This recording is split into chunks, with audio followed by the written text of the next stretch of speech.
Hey!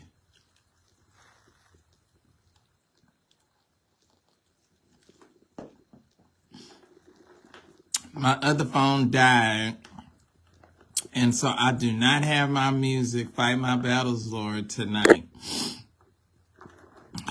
Greetings, greetings, greetings, greetings, greetings, greetings, greetings. Greetings. I do not have the, I was rushing in, and I do not have the other,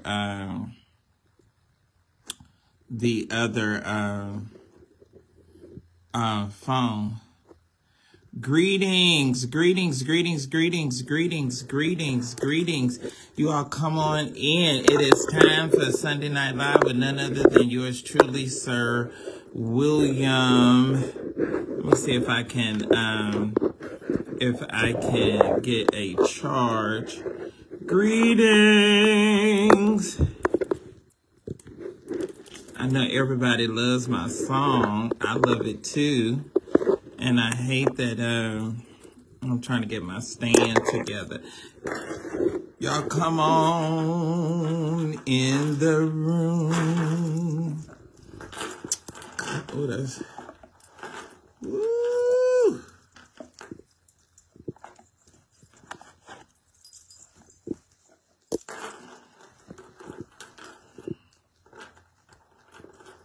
I'm trying to get this stand together.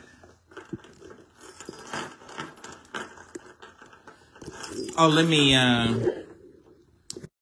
all right, are we there? Greetings, greetings, greetings, greetings, greetings, greetings. Sunday, last Sunday of November. Oh my gosh, we had good church all day.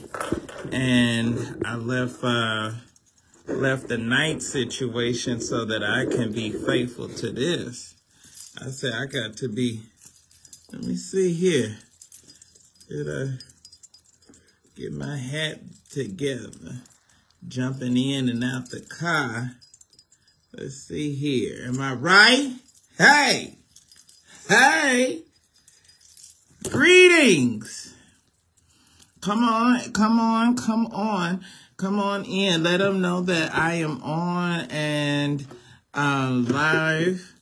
It is time for Sunday Night Live with none other than yours truly, Sir William G. McCray III. I am the blogger. I am the originator of the Black Church Blogs. In case y'all didn't know, now you know. It started with yours truly. Greetings, greetings, everyone. Like and share, like and share, like and share. Let everyone know that I'm on. I apologize. My other phone is dead. And so we're just going to start out with me tonight. How about that? So no Fight My Battles, Lord. Nobody fights like you. Fight my battles, Lord. Nobody fights like you. Y'all come on in here. We got a lot to discuss.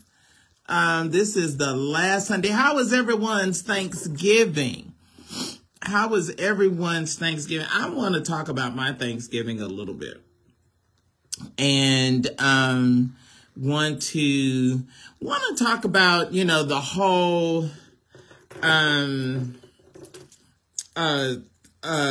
family dynamic and what is that like for you all? Because I know that sometimes my family dynamic is very interesting, and a lot of times the holiday season triggers, you know, some of those some of those feelings, feelings of, you know, maybe neglect, feelings of if you don't have the best or did not have the best childhood, or sometimes, you know, in absence, the heart grows fonder. And, yeah, so just a little bit about how those how those feelings arise.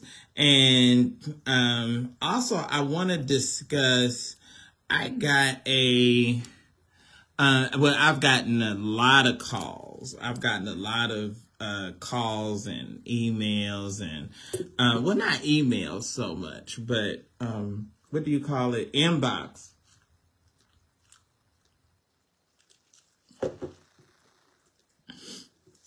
Inbox messages. Thank you. Someone said that they're praying for me. I appreciate that. Now you saved now. I don't need no sinner praying for me. I need somebody that's blood washed. I don't want no sinner praying for me.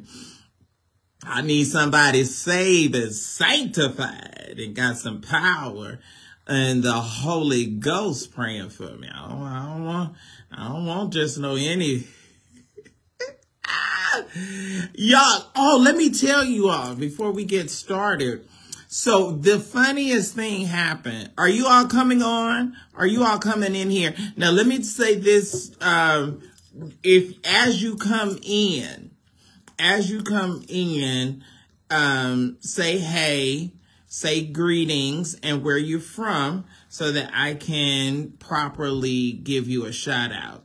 Now, if you're not interested in people, if I'm a secret pleasure for you and you don't necessarily, you're a bishop, a pastor, somebody, and you don't want necessarily folks know that you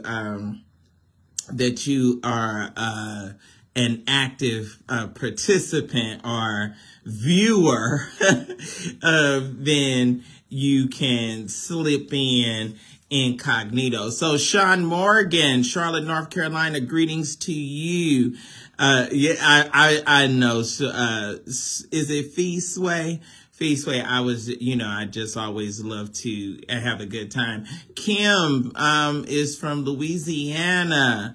Gwen is hi from, I guess that's Chi-Town. Chi. Greetings. You know what? And my friend just had a birthday.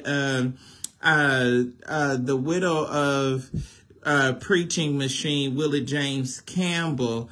Lori just had a birthday. Lori's from Chicago. Latera Mitchell, Lady Latera Mitchell is coming in from Florida. Greetings. Trelawney Davis, Beaufort, South Carolina. Greetings to you, my darling. Lady Karen Wallace, Decatur, Illinois. Greetings to you. Yes. So everyone like and share. Let's get our numbers up. So I hope everyone had a good Thanksgiving. And we're gonna, I like to talk history. I'm a former U.S. history and economics teacher. So we're going to talk a little bit about real Thanksgiving and what did Thanksgiving mean when the white man came, the lie that they told about Columbus discovered America. And, they killed the Native Americans. It wasn't no, anyway, but we have to talk about white folks and how they colorfully, paint history, just like they, make those kumbaya moments. Greetings. Okay, we have Lori Bennett, Lady Lori Bennett from Des Moines, Iowa. Greetings to you. Carmen Daniels is from Portland, Oregon. Greetings to you. Lady Marlee Herman is from St. Lucia. Yes. We're going out into the Caribbean. All right. Jason Price's greetings from Houston, Texas. I just had a wonderful conversation with a friend, Eric B. Henry from Houston. Let's see who else. Kimberly Smith. Kimberly Smith is right in my city of Atlanta, Georgia. Greetings to you. So please, everyone that is coming, that's coming on, I would love for you to, like, and more so than like, I want you to share my life. There he is. There he is as he has come in. We had a wonderful conversation with, my buddy, Eric B. Henry. There he is. Yes. Houston's own. Now, as you see, greetings, Art Cooler. Art Cooler is from Columbia, South Carolina. Greetings. You all keep coming in. Keep coming in. Like, and more so than like, I want you to share the live. Share my live. No, Latera, I do not design clothes. I just love to shop. That's all. I love to shop, and I love clothes and stuff that I can't afford. So no, I do not design. I do prior to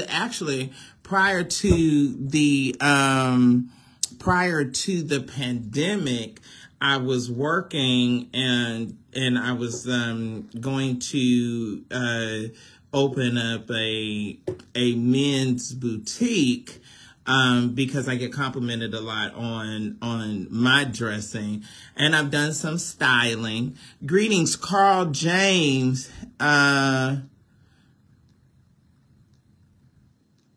Oh, okay. They said don't call out the name, and I had just called it. I'm sorry. I don't know who your brother was. Okay. Well, anyway, so we will call their name. We will call their name out of, I guess. Hopefully I did let it, thank you, Kim. Listen, I'm about to take this hat off and take this ponytail down because it's kind of hurting my head after so long. But no, so I just like to shop. I was thinking about, I had my cherry Pepsi tonight. I was thinking about it, just before the pandemic. Oh, he didn't want me to call his name. Was that Cleophas? That was Cleophas. See, Cleophas is a raging homosexual, honey. I'm so glad that you laid up in the bed with your man. See? We gonna get it started early. We gonna get it started. Now, y'all know, let me tell you for my live and for my congregation. This is the gospel preach for the Jew first, and then also the Greek. All right. So now I like everybody. Everybody is welcome. The saved, the sanctified, the sinner. I want the killer, the robber, the gangster. Come on. And you know what? If you a booster, you can inbox me. I need another good booster. But anyway, so I'm for everybody. I'm like Paul. He said, listen, he didn't change his name. He gonna say Carl. Your grandma named you Cleophas. Your name ain't Carl. Your name is Cleophas J. And, but he keeps him an old gangster boyfriend. I don't know how he does it. Some of us are single and we don't have no love or no love life. Let me tell you, Cleophas is gonna keep, and then they be killers. They be like drug dealers they be grilled out. One time we FaceTime, and who was that killer that you was with that night we FaceTime? He is gonna curse me all the way out. Yes, that Kim, that's Cleophas. We fall in and out. He's like family. We fall in and we fall out. You know how that's how your family is, you know. And it's just, but y'all, I was so glad when my sister divorced my brother-in-law. I was so, oh my God, just the idea that at family holidays I don't have to see him like anymore. Well, we got to see this new man. But I was just like, oh, me and mother, we was like, oh, are we finally relieved? You know, like how when some folks die, you know, when some folks die, instead of being bereaved, I'm going to tell you, I'm not going to say this elder's name, but I'm going to tell you, his wife, he was bent over. We go to the same church. He was bent over and dragging and, you know, just like old and decrepit or whatever. And shoot, his wife died. He stood straight up. He took his beard off. He got a goatee. The man worked out every day. I saw it today. I said, Elder. He said, hey. He said, hey, how you doing? I said, sure. Look like since mother died, honey. Instead of you being bereaved, you done got relieved, mother. And I, to my understanding, he's dating. I said, oh my. Lions and tigers and bears. Oh my. Oh, he said, okay, so Cleophas wants to get added. Let's see. We gonna start. Oh, wait a minute. We gonna start the shenanigans early tonight. Let's see. Now, I hope he ain't naked. At least he got his robe on. Well, hopefully he got his, at least he, I gotta get my earpiece so I can hear you. Oh, Lord. See, why you in the dark? Because I gotta put come out of that corner, you old sinner. You can't hide. Let me come out. The Lord told me to tell you, you can't hide. That's like the light turneth on. You can't hide. Y'all, we got Cleophas from Houston is on here. Cleophas, I can't hear. Oh, he got the bedpost up. That's where he gets his legs tied up to that. You can do a lot. You can do a lot. You can do a lot. That's where he get it. That's where he get his legs tied up. Look, he didn't with the. You can do a lot on this line. Okay. Now, I'm trying to get my earpiece. Just bear with. Oh, there he is. There he is. We gonna get the shenanigans started early. Now let me plug this in. You know I got nails, so it takes me a little time. I don't even know how Cleophas, stop moving around. I want you to sit your tail down and get settled in one place instead of moving around. You know you was coming on here. Sit your behind down. I'm in my house. Can you hear me? Loud and clear. I can't hear you. Can you hear me? Say something. Can you hear me?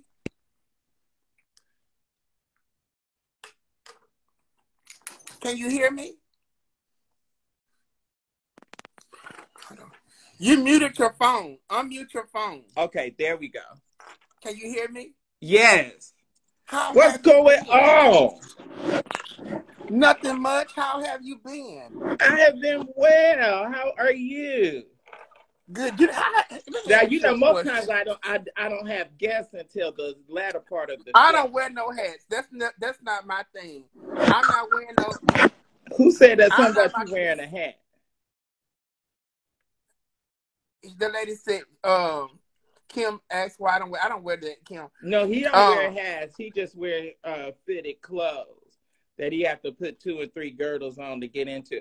Now I'm telling you, you gonna start me. You gonna start me up because you know I'm gonna come back at you. You better. That's all you right. better not. Yeah, you know I'm the king of the captain now. Don't get your feelings hurt. Don't get upset. No, because I don't be bothered about how in the hell you wipe your ass with them nasty ass nails. Baby, let me tell you something. Do you want to eat some of it? Because it's good and clean.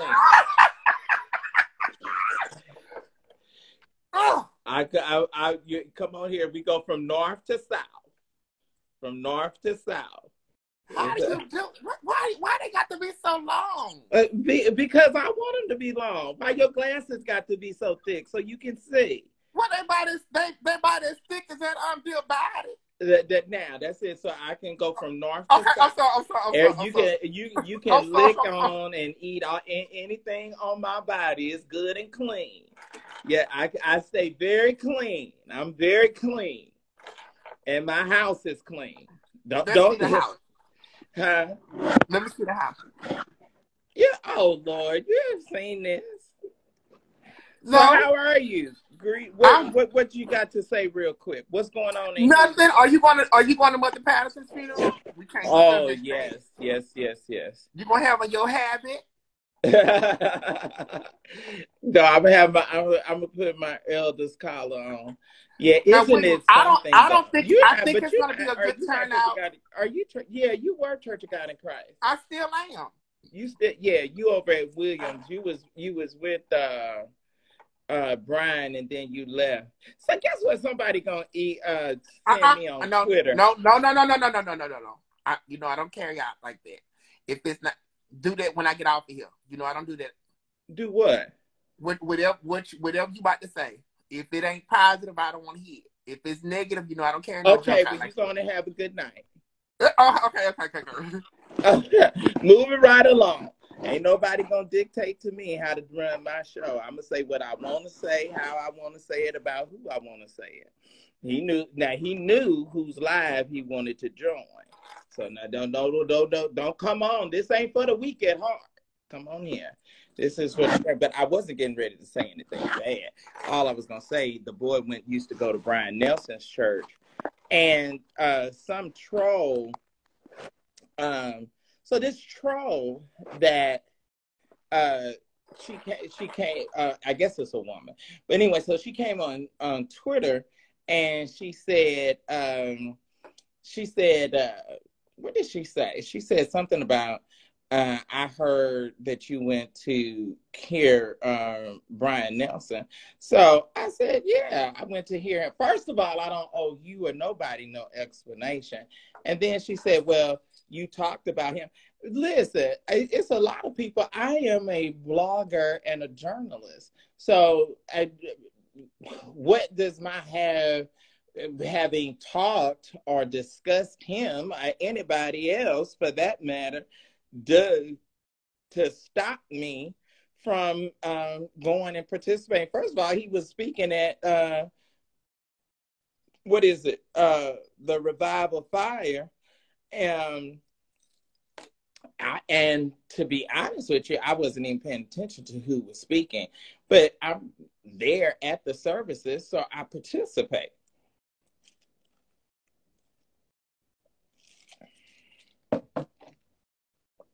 Okay. Eric. Hey, there's my friend Christopher St. James from Fresno, California. Chris, how was your Thanksgiving? Chris is gonna probably come on in the second half of the show. Okay, so we got a number of topics that I wanted to discuss. We are in a runoff. We're in a runoff here in Georgia for it still blows my mind. It still blows my mind that Herschel did as well. Oh, let me put the charger back. Let me put the charger back on the phone. I can take this out of my ear since I'm not on there anymore right now. You all keep liking and sharing. Okay, so who is this trying to come on? So you all keep sharing. Yes, with Chris. Oh, yeah, because we're gonna talk about Blackie. We're gonna talk about Blackie. That I don't know why that man is so obsessed with me. Why is he so obsessed? Ooh. Like, I'll try to figure out. Does he in another life? Now, see, I had messed up this. Oh, it was caught on this Queen Anne chair. Let me see here. Okay, he called you names? Oh, please. it doesn't matter. Anybody that looks at that is as ugly as Earl, it don't matter what they say. So anyway, so now this is my thing, you all, and I know that I'm not um y'all know I'm pro-black. And I'm not the best person to talk um about um because when I discuss race and race relations, I'm going to and I guess what they call it critical race theory, and how they don't want us to uh discuss racism and how this country was founded, because you don't want the desires that you don't want little white children to I guess feel guilty about what they great grandmom and great grandpas did. So but the reality of it is that that's the reality. And white folks did some horrible and very treacherous and very barbaric and inhumane things that built this country. And first of all, let's just go on and call it what it is. So they came over here. They found this great land when the Puritans were leaving Europe and didn't want to be under Great Britain, didn't want to be under that captive that they were over there. So they got in their ships and they sailed, and then he supposedly discovered that the world was not flat and discovered America. And so basically they said, oh, we're going to come here and we're going to commandeer this land. So we're going to kill and skin all of the folks that was here before us, and we're going to claim this land as our own. And then what we're going to do, we're going to get back in our ships and we're going to go over here to Africa, and we're going to buy and entrap and encage and enslave a bunch of people, and we're going to bring them back over here to build this new country that we want for free. And basically that's what happened for 400 years, if you want to put it down in a nutshell. So a lot of folks don't like critical race theory and don't want to talk about the realities. I like the way Kyrie Irving, the way he addressed it when they asked him about how is he going to he said he doesn't celebrate Thanksgiving. And so anyway, I was bringing that up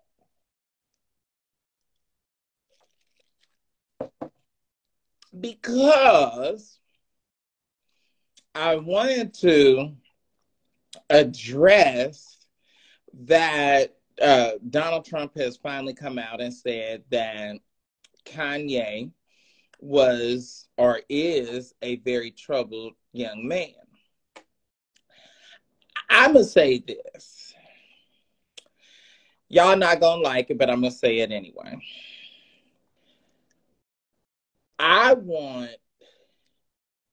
When are we ever going to get to the day and get to the place where you all stop trying to make white folks love you? When are y'all going to ever, just like in your family, if you got a brother or if you got a sister or if you got cousin Charlie or somebody that don't like you and they have never, liked you, when are you going to get to the point where you are going to have the strength and the intestinal fortitude to not care anymore, to not trip anymore? When are you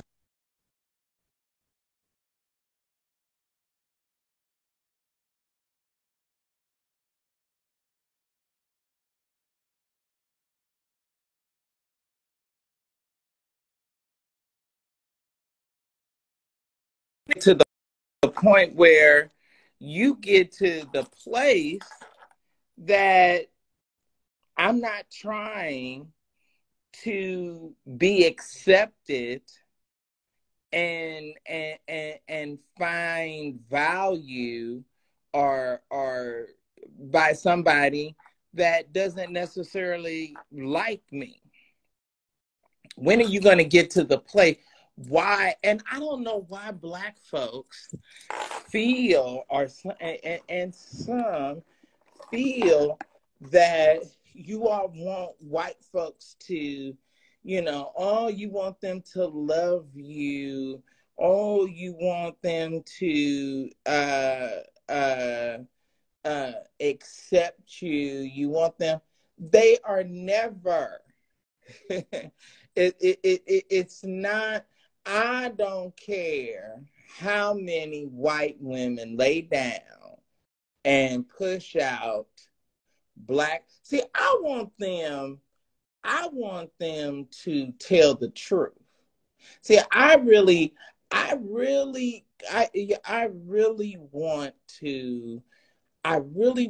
to have an interview, and I really want to talk to a white woman. I want to have a real discussion with a white woman that is either married or was married to a Black man and had Black children. Because I don't care if she white. If she had, just like they said, if you got one drop of blood, and those children are going to be considered Black. And I really want to have the discussion with her as to what does a white woman tell her Black son? Did she tell him the truth? That's why when the boy got killed by the police officer in where was the boy, with he had the tag, and she said she thought she was pulling her taser, and she pulled her, we have so many Black men that have been killed by the police. I can't keep up with all of the names, but so you remember she killed him. That's why I was really intrigued by that particular case, sometimes more so than the others, because that boy's mama was white. And I was waiting and wanted to hear, her as a white woman address the issue surrounding racism, and what does white women that are raising Black men, what do they say? Do they tell you the truth? Just like, I don't care how many times, I don't care how many, and I look at all the, what's the boy's name, the guy's name that used to be on the Ellen show that did the DJing or whatever, and he was on her show, and he's married to a white woman. So I really be, waiting and, interested to see and hear what they have to say. So that comes back to, I thought it was kind of, you had Kanye talk about and support Trump and talk about that, how he liked Trump, and he was wearing his mega hat and all of that, and came out very public for his like and what have you for Trump. And now we find out how Trump really feels about him. And so I just really thought that it was, I really think that the whole concept of that is I don't know. Do y'all think it's interesting? And do I have any biracial? Do I have any biracial people that's on? Do I have any mixed? Um, do I have any mixed people? Do I have is there a guy or a girl that a woman or a man that is on that um that has a, either a white mom or a white father, and one white person, one white parent, and one black parent? Is anybody that's mixed? Is anybody mixed on? I want to know, because now because I'll say this. My I Okay, so when you start talking about the question about, race and um uh okay, Kim, I appreciate that, but I don't know if that's quite the same. I don't know if that's quite the same, because the grandparent, that's sort of removed. I don't know if that, but I mean, you can share, because see, when I see interracial marriages and scenarios, I always, or the more popular part that you see, is you always see the white person embraced by the black side of the family. I don't see the black person as embraced as much by the white side of the family. You always see the um situations and scenarios where the black families really, because black folks is loving and open, and they're, we're, yeah, sometimes a little too naive and a little too inviting to other people. Okay, Leslie Gaxton Winston. She says her dad is white and her mom is black. I would love if you would come on, and um, if you would have a, if you wouldn't mind having a real candid conversation, because I'm interested in knowing what was that dynamic like for you, because we are still very heavily dealing with some serious issues centered around race and race relations, and I would love to know, what did your white father say to his black daughter? Isn't that powerful? Yeah, and what kind of conversations um did he have with you? And if he is still alive, what kind of conversations does he have with you now? As Because that's the elephant in the room, and those kind of issues just continue to, they will continue to come up, and whatever facet. All right, Terry says it's her first time here. Greetings. Thank you for tuning in to Sunday Night Live with Sir William.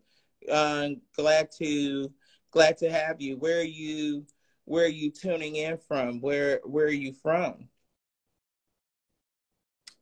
Where are you from? So anyway, so basically um, Trump in so many words, or for lack of words, pretty much dissed Kanye.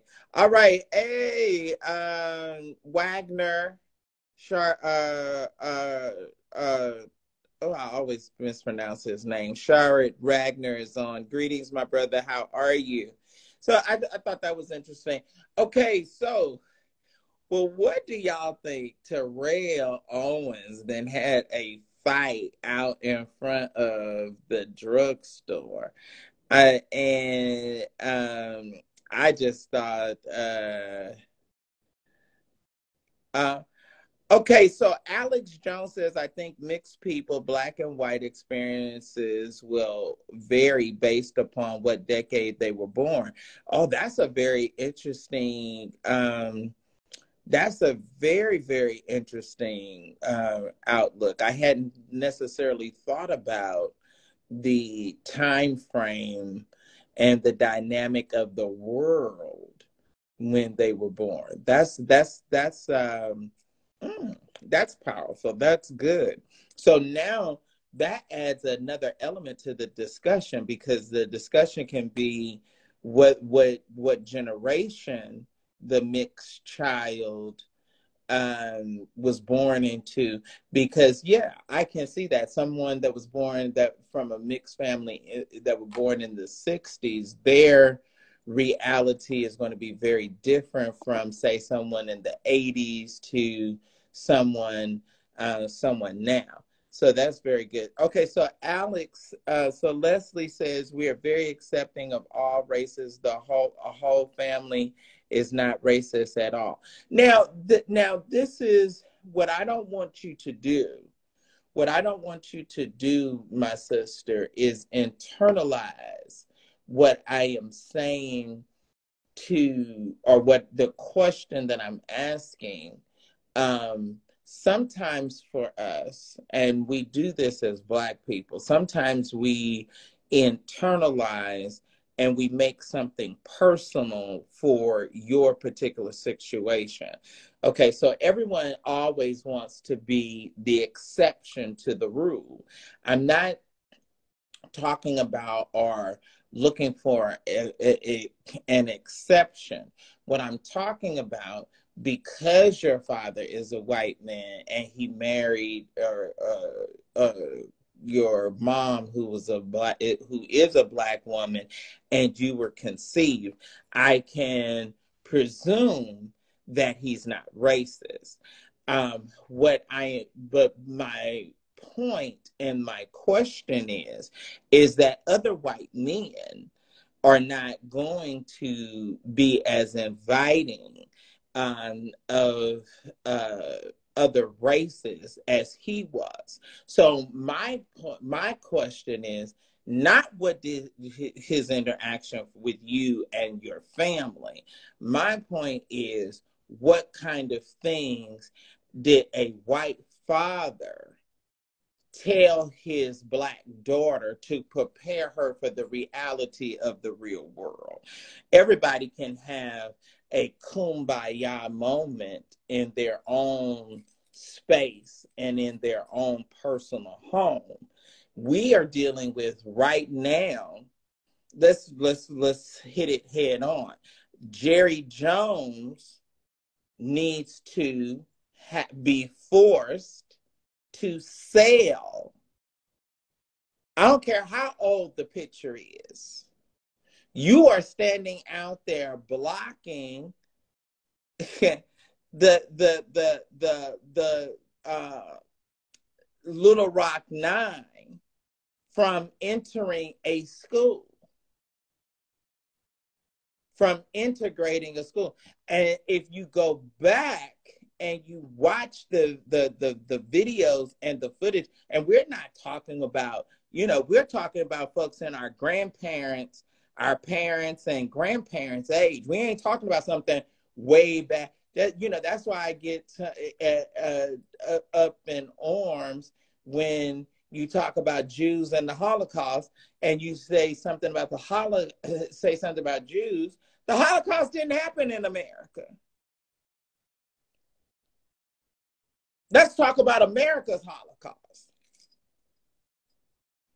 And so you have this racist white man with these other kids that spit on them, that herald all kind of racial slurs and insults. And now he is the owner of it's no kind of conversation that should be had. He should have to sell the Cowboys. Period. And to hear Steve Smith, the one thing that I think is absolutely repulsive, and I hope that this goes viral. Anytime that you have a descendant of a slave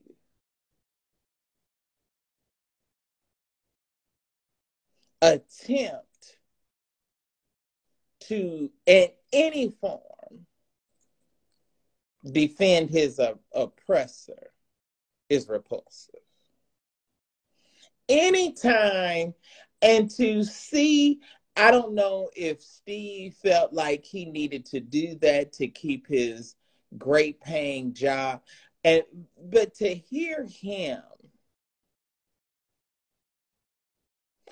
try to defend Jerry and justify, and then try to say, oh, he was 14. I don't care if he was 4. He was there, and he actively, and now what you can do is you can look and you can see and you can examine what did he do and how did he respond with Colin Kaepernick and the kneeling and how he responded. It was rooted in that same 14-year-old racist boy that was standing out there blocking them at Central High School.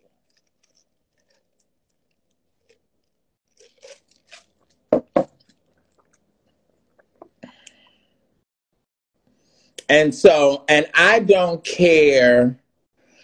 And I when I was listening, I was trying, because Steve is critical. And I was listening and I was trying to, understand. Then, how y'all say, oh, this person has evolved. No. He was a racist then, and he's a racist now.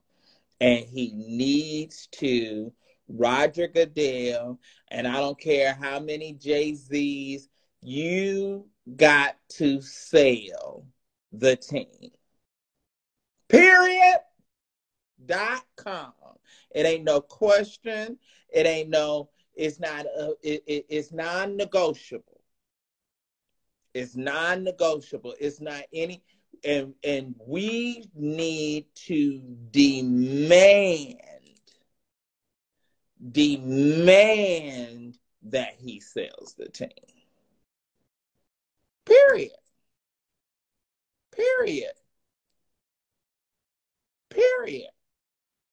Kevin Hart said something about gay people in a tweet that was old, and it squashed his opportunity to host the Oscars. Period. It was over with. It was done. No question. Sell the team and go on, retire, and live happily thereafter. No, I don't. They try, and see, the problem is, this is so wonderful. The problem is you just try to destroy That's why y'all don't like Farrakhan.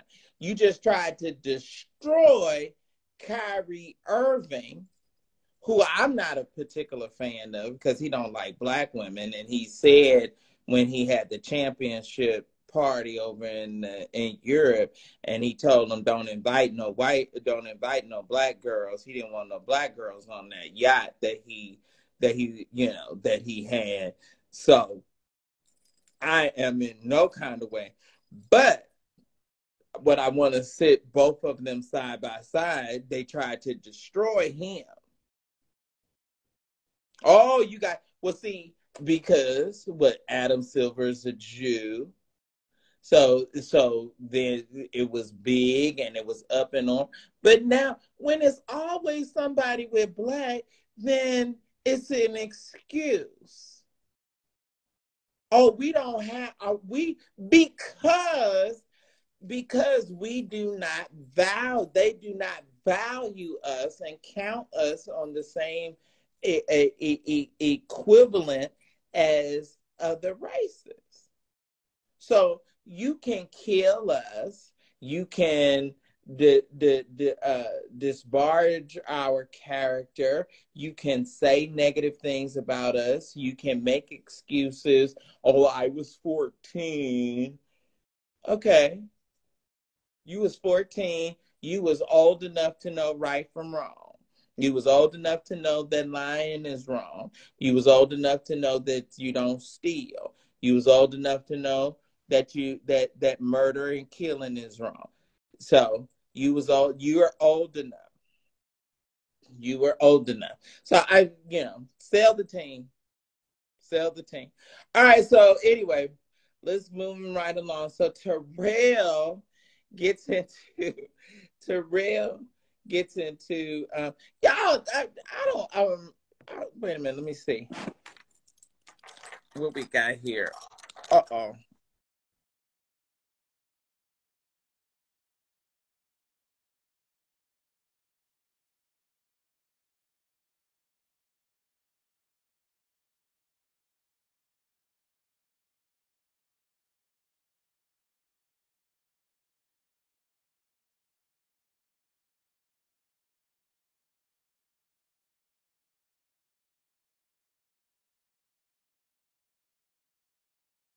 Sorry. All right, so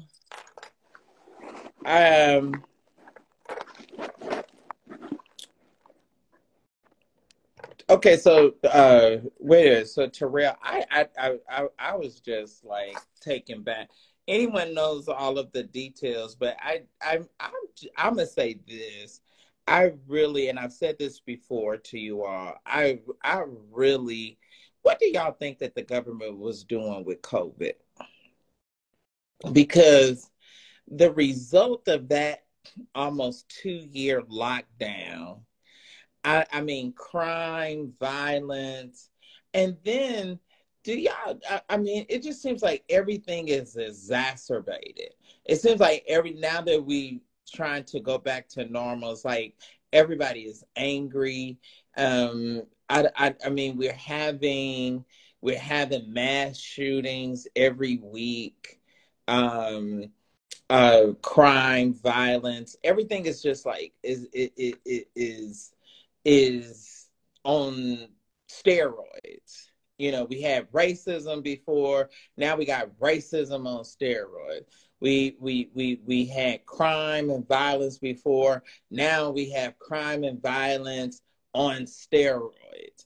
And I mean, it doesn't not necessarily seem like we create this delusion that and this illusion of grandeur, like everything has gotten getting better, and in many cases, in many places is getting worse. Anyway, so I was saying that to say that I really think that people have pent up aggression.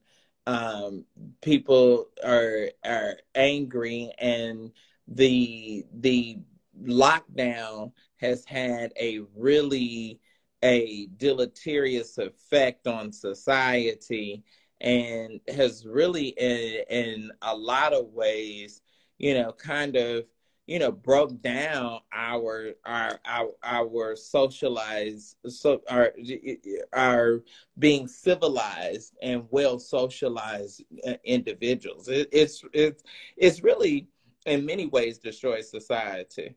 So that Odell, oh my God, Odell Beckham had to be escorted off a plane, y'all. He had to did y'all see where he was going in and out of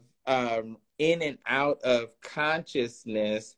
And I don't know what he was, high or inebriated on, but it had a serious effect on him, to the point where he had to be escorted off a plane. Who's ever been that drunk or high where you got to be put off a plane? I guess that's why you just have to fly private.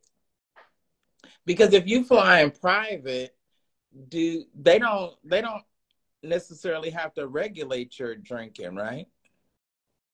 Like, you can drink and do your, whatever, and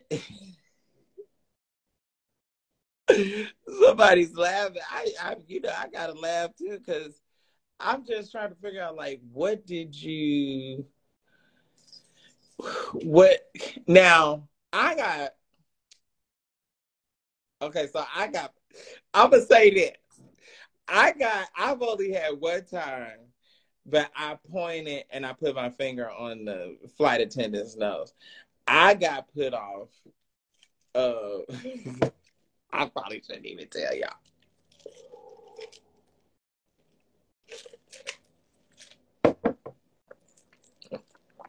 So I got put off.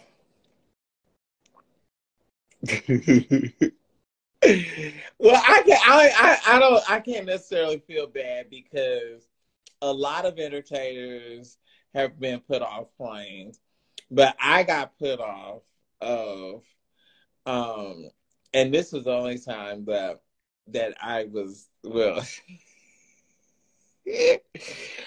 I put my finger on that flight attendant's nose, and because I had a hat box. Of course, I had a hat box.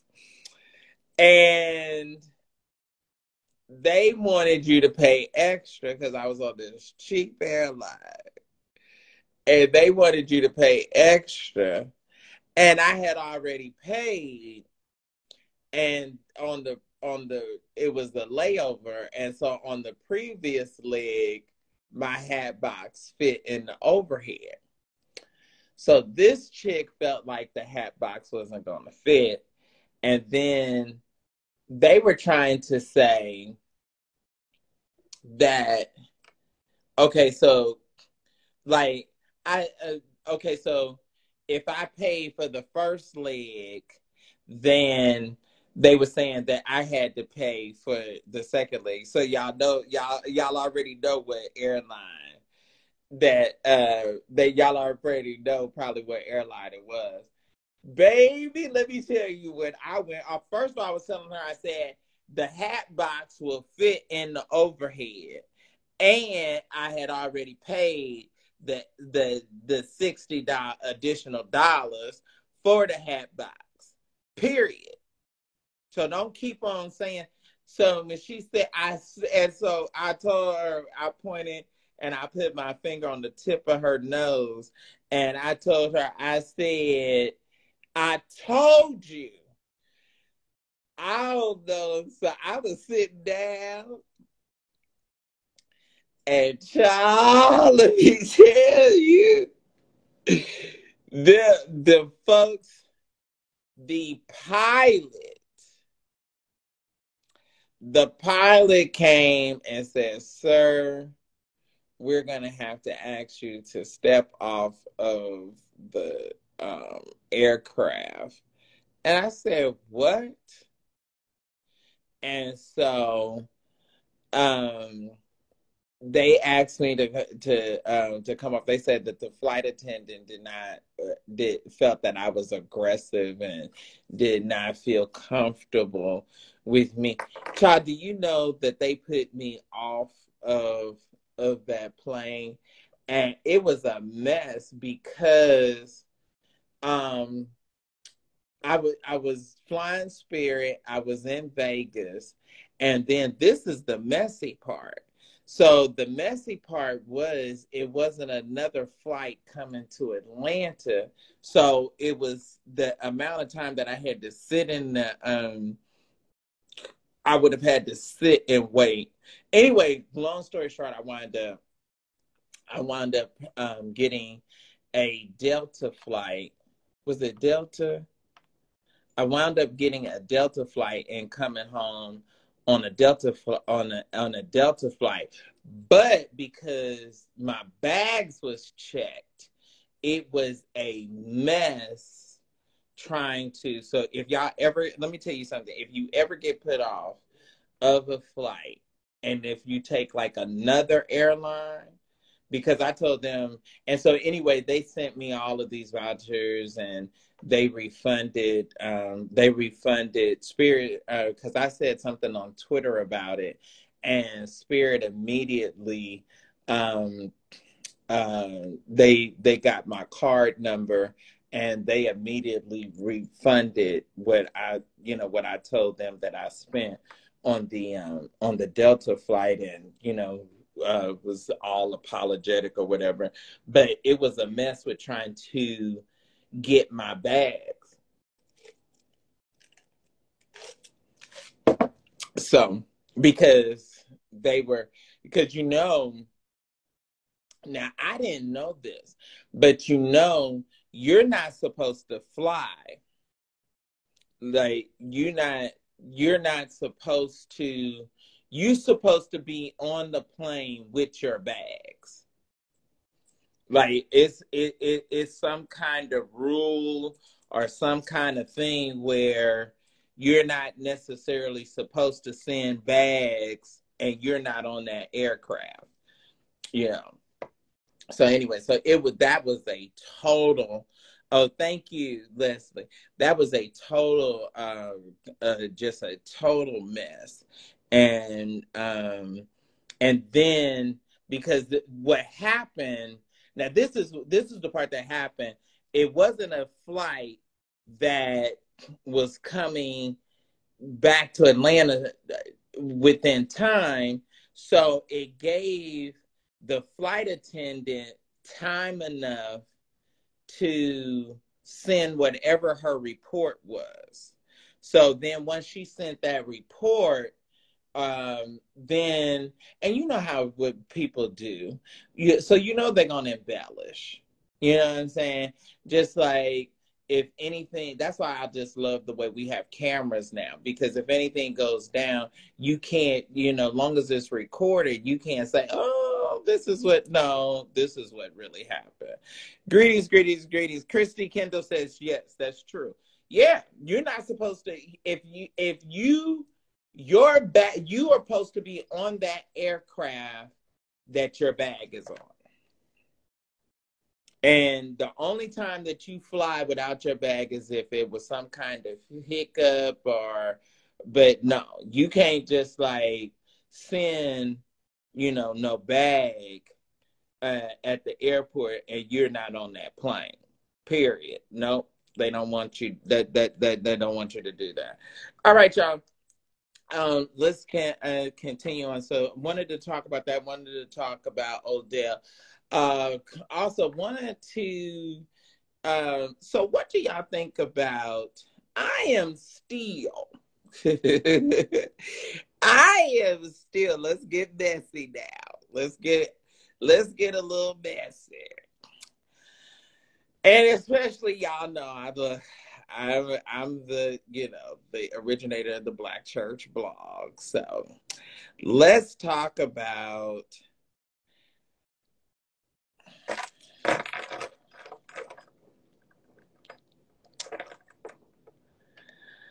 it's a couple of things that I want to talk about. before I go there, this person I'm going to talk about.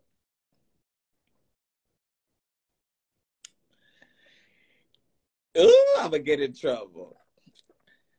What did y'all think? Okay, before I go into that, ladies and gentlemen, my Cash App is $ Sir SIR William, the letter G McCray, MCCRAY, the letter I, the letter I, the letter I. That is my Cash App. And we would love for you to support Obnoxious Media and Sir William. Also, my Zelle is there, and you can use my email address, which is William, the letter G, McCray, III, at gmail.com. My Cash App and Zelle is there. We appreciate you for all of your love, support, and contributions that you make to myself and Obnoxious Media. Now, do not use those two ways of giving. Some of you all know that there's a number of trolls and imposters that try to claim to be me. So you have to definitely, I think one of my and you know what? Now that I think about it, I haven't seen Hugh on.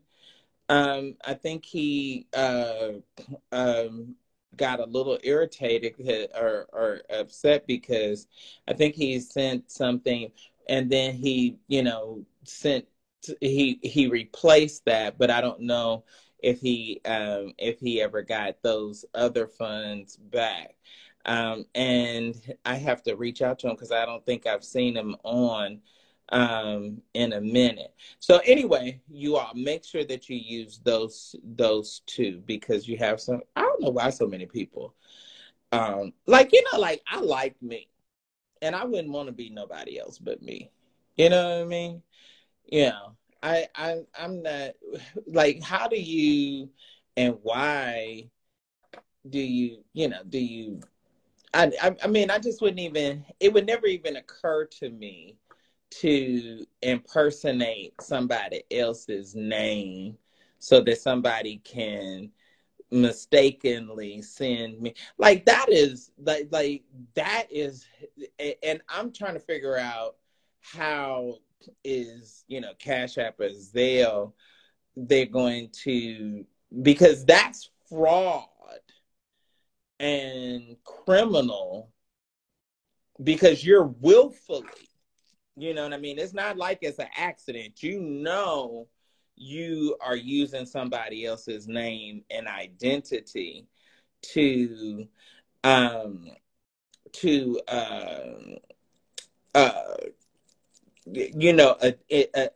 attempt to impersonate somebody. Like, I mean, you cannot, you are low down. you are low down, and you need to be in jail and in prison, because the law is for the lawless. Oh, Lewis from Virginia, your bishop just died. Ooh, that had to be terrible.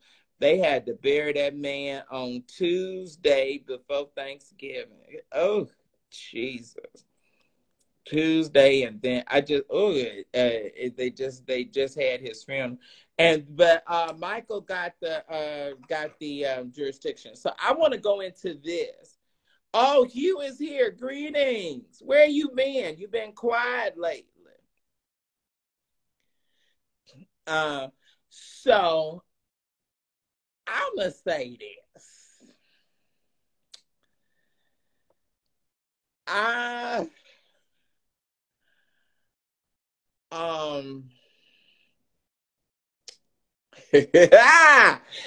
Okay.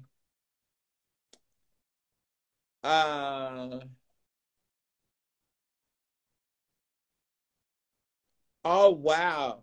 He said, you're absolutely right. It was an imposter, one of your trolls. You could not Oh, wow. Oh, Q, I just hate that. I just hate that. But as you can see, they're right there. And so you can use these correct ones. I'm gonna have to report them. Um, it is the same picture as my picture. Now let me say this. I'm gonna do this. Let me do this. Let me do this.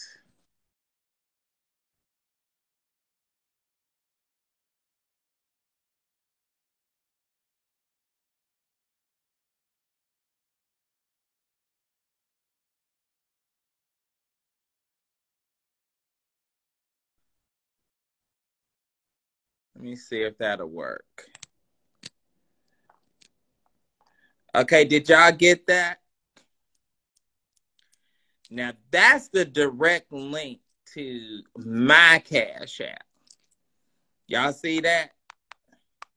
Did y'all just see that thing? Hey, Lewis Frank, Lewis, who that woman sang at that funeral? That light skinned woman with that gray hair. She sang.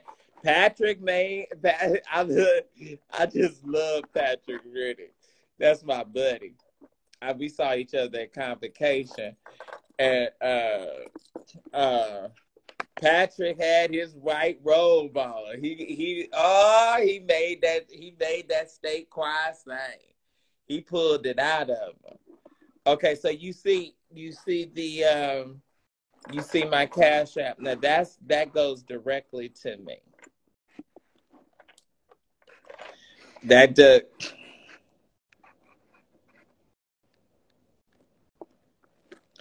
Okay, and you got to send. I'll send it because I have one of the Cash App people's emails. So I'll definitely do that again. But you know what it is probably, Lewis, is that they ride my behind so hard, and they got their head shoved so far up my ass until it's just unreal that they probably made another one after what's his name shut them down.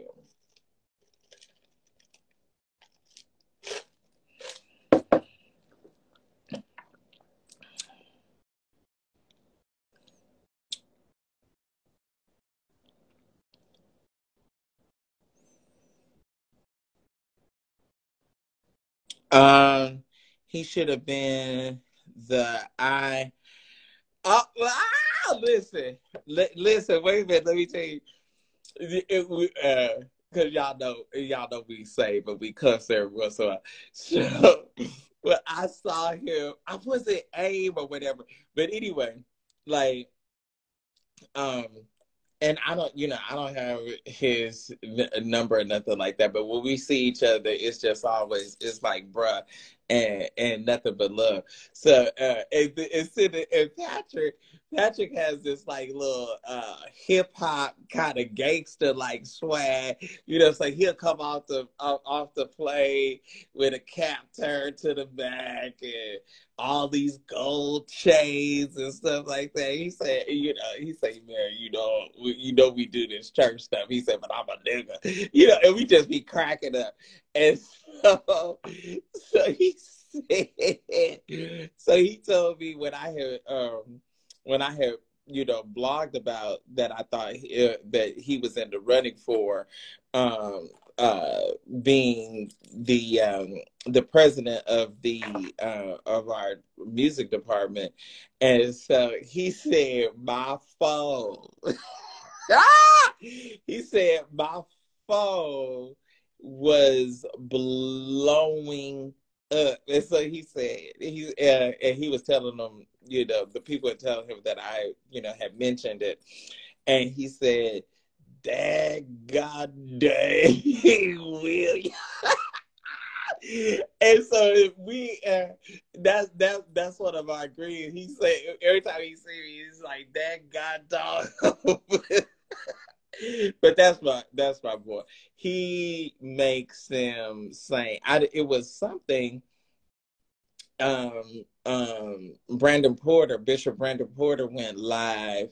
It was something that they was having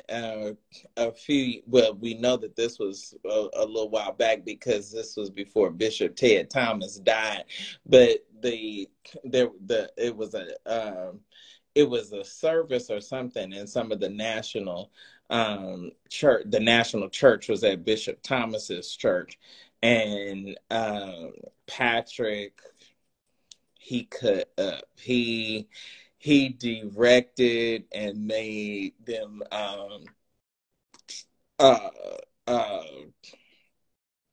he made them sing. Listen, let me just tell you, they pull it out of you. So anyway, so I want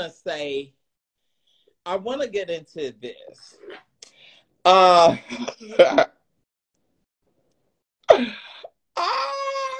Are y'all ready? Everything's going down, but the word.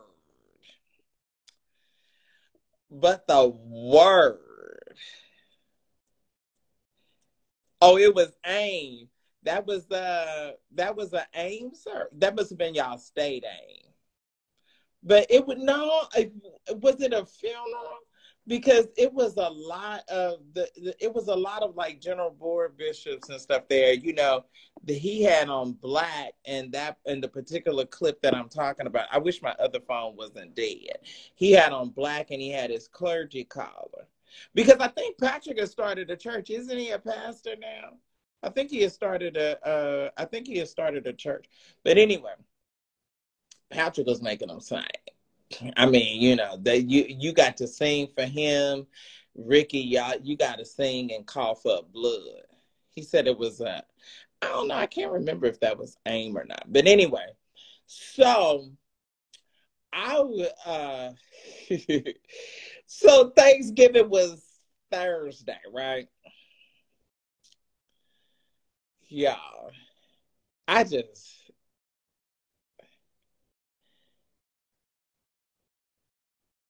Did y'all see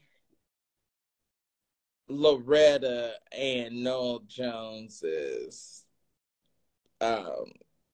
little Thanksgiving?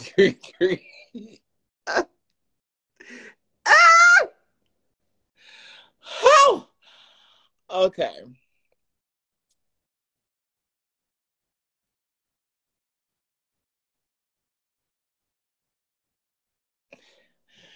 If y'all didn't see it, y'all got to go to Noel Jones's Instagram.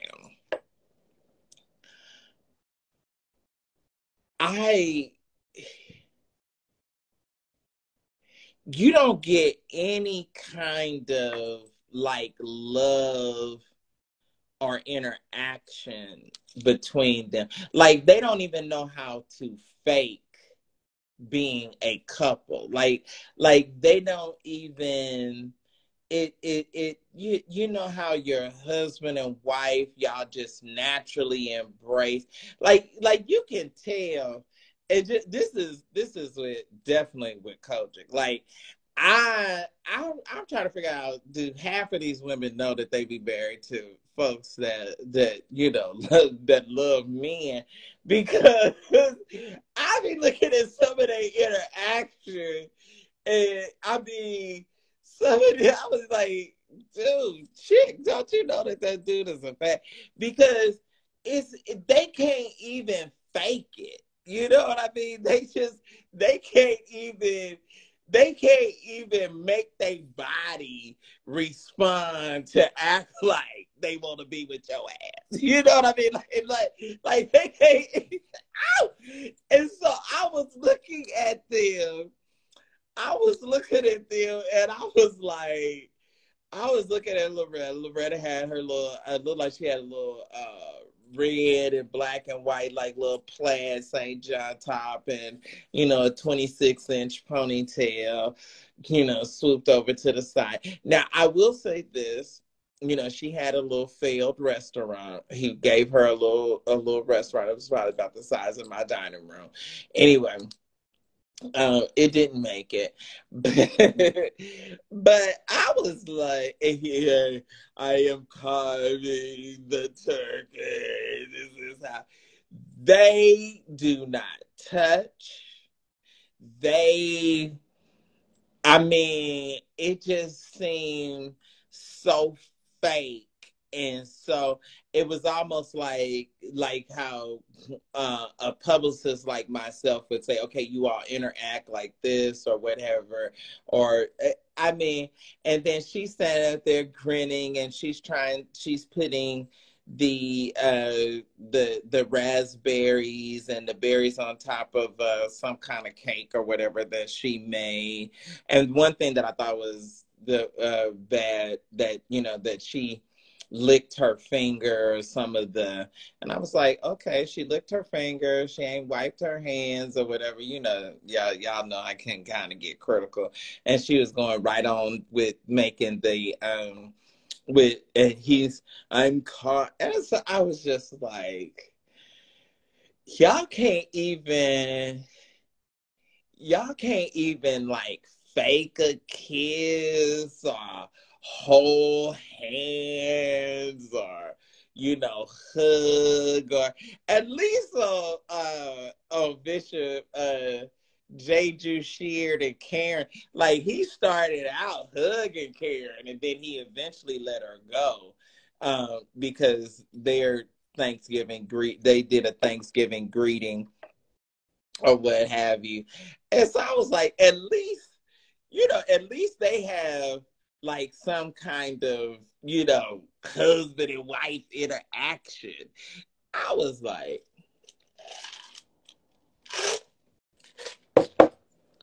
I said, oh my goodness. I said, oh my, you know what, I guess I'm not being messy enough tonight because the numbers is a little low. But I just said,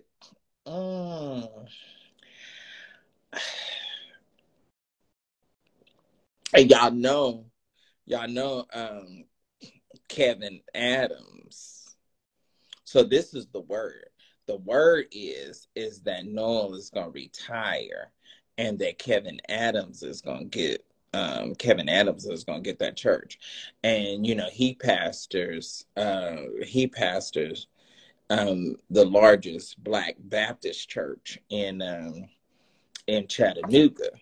And so, but he goes, and he has been going to City of Refuge. Well, anyway, City of Refuge was Bishop McCullum or Macmillan. That was his church, and it used to be called Greater Bethany. And then Noel left, what was it, Dallas, Texas, or when Bishop McMurray died, he left Dallas and he got Greater Bethany. And then it was Greater Bethany, and then once he got his, you know, hands wrapped around the church, he changed the name to City of Refuge. And, you know, they out there. Now, this is the thing, because this is what's going to, McMurray. And so this is what's going to be interesting, because Noel is getting ready to become super, super rich, because I believe that I don't know if they've already announced it or not, but they're going to sell that church to Amazon. They're going to sell, because he's in Gardenia in a warehouse anyway. And they going to sell, Amazon wants that building. And Noel, I think, is going, because he loves money. So Noel is going to sell, either he sold it already or he's going to sell it. So, you know, the word was with Kevin, if Kevin goes out there, you know, how is he going to navigate them having to get another building and all of that. So I wanted to say that about that. Now, also another awkward, recently married church couple. So what do y'all think about Shani and Keon Henderson? Now, Shani is a reality TV producer. She executive produced Basketball Wives. And Basketball Wives and that whole franchise has it's been quite popular.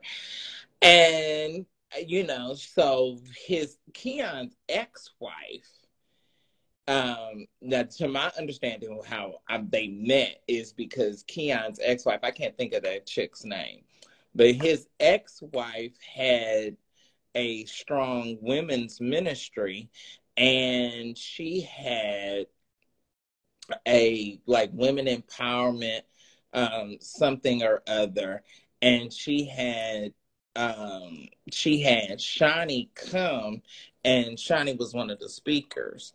And to my understanding, that is when Shani and Keon met. Now, Keon and his wife was already having some trouble because all of the rumors and the stuff that had, was transpiring and going on about him and um, Ernest Pugh. And so anyway, so it's interesting. Now they have negotiated, evidently, a reality show called Shani and Keon, and I guess it's going to follow them and their blended family. And but in the commercial for the show, now I thought this was kind of insulting. They are using the analogy. Okay, everybody knows Shani O'Neal was married to Shaquille O'Neal, a NBA star for a decade plus. Okay.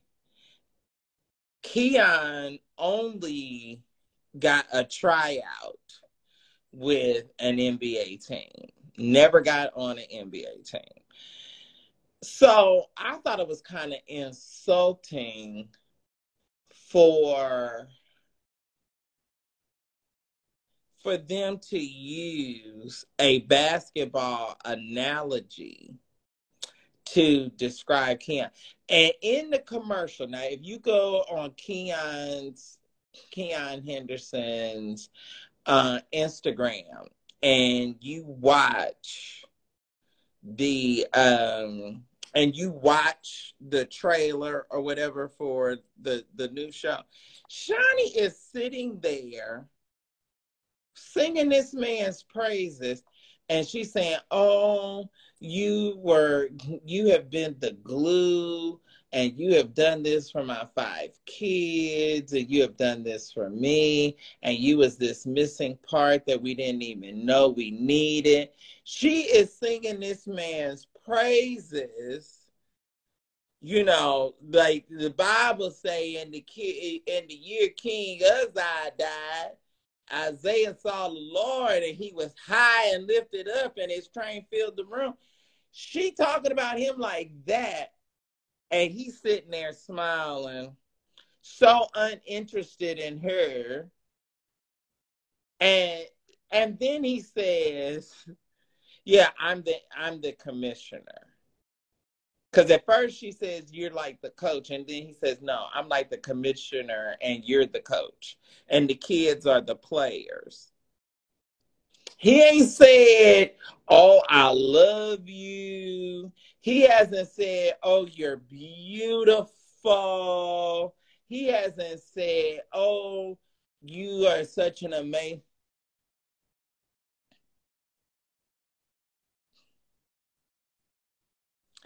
Now,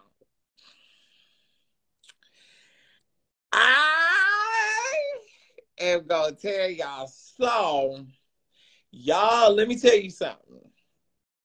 I was on the freeway today on my way to church, and this girl had a fit and almost hit my car because she was so excited that she saw me. She rolling the window down, they blowing the horn. They was like, Sir William, or whatever.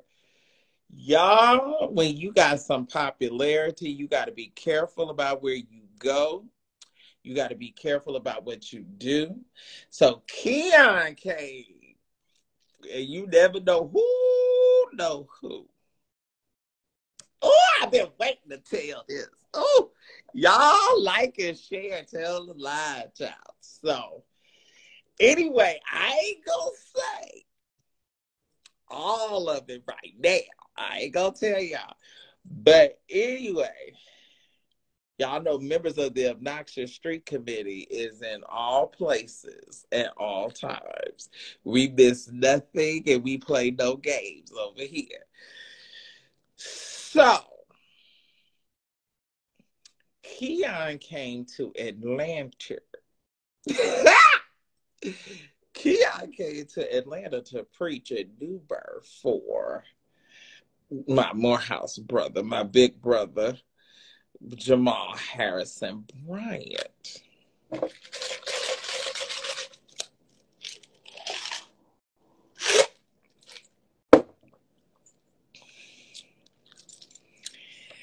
And I think he was staying either at the Grand Hyatt or the Intercontinental.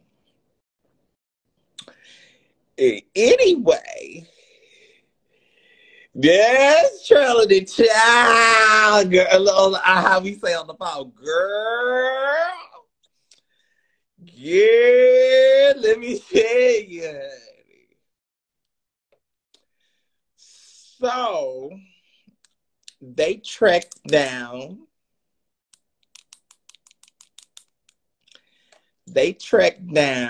Piedmont Avenue. And they just so happened to be seen with a content creator.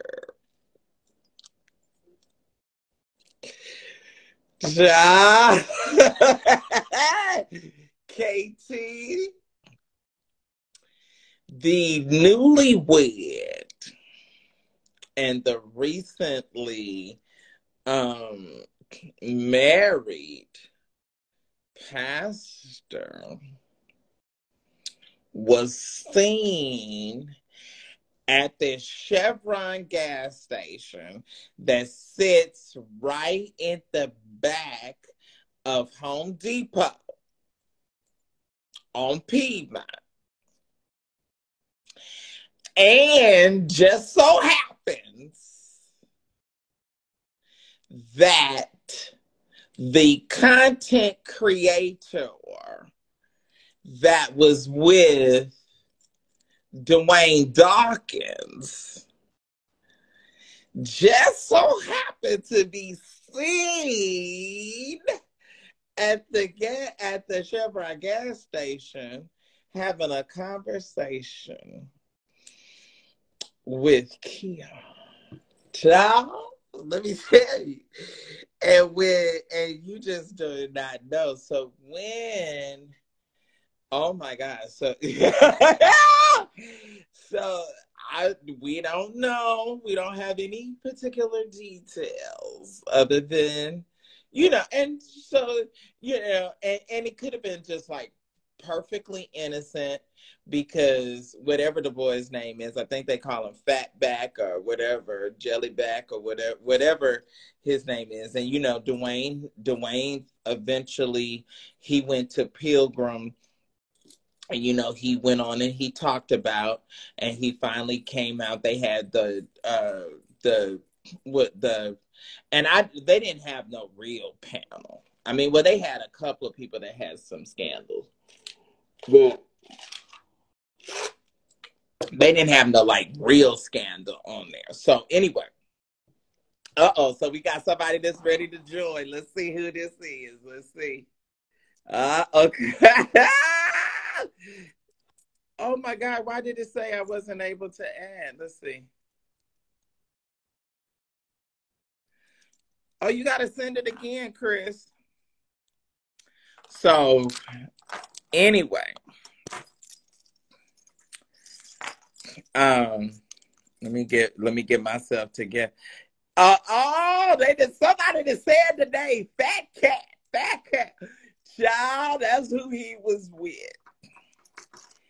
James Keon was seen in Atlanta because it has been brought to my attention that Fat Cat lives in the building either right there where the Home Depot is or in an apartment that's right over in that area. And he was seen. Hey! Don't fall out the chair, Reverend. Don't fall out the chair because I was feeling the tea tonight. Was this not an atom bomb? My God. Chris? So he was with Fat Cat?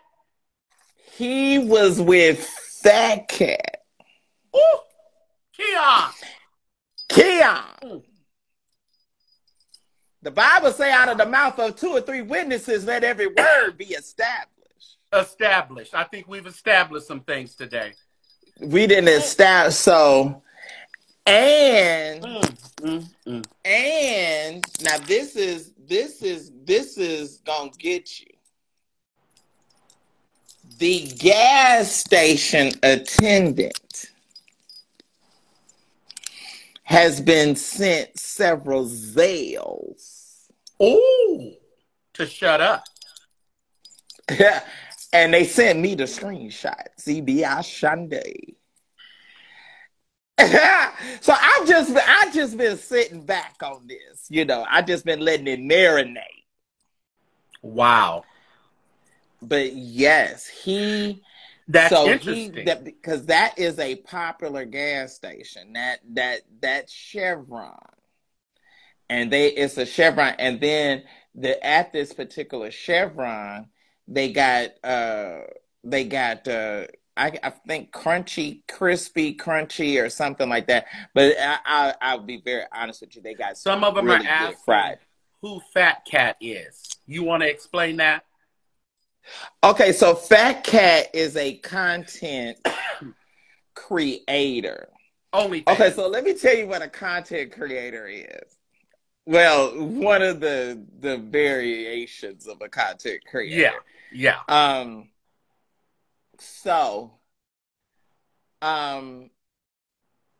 internet, as you all know, has revolutionized our world.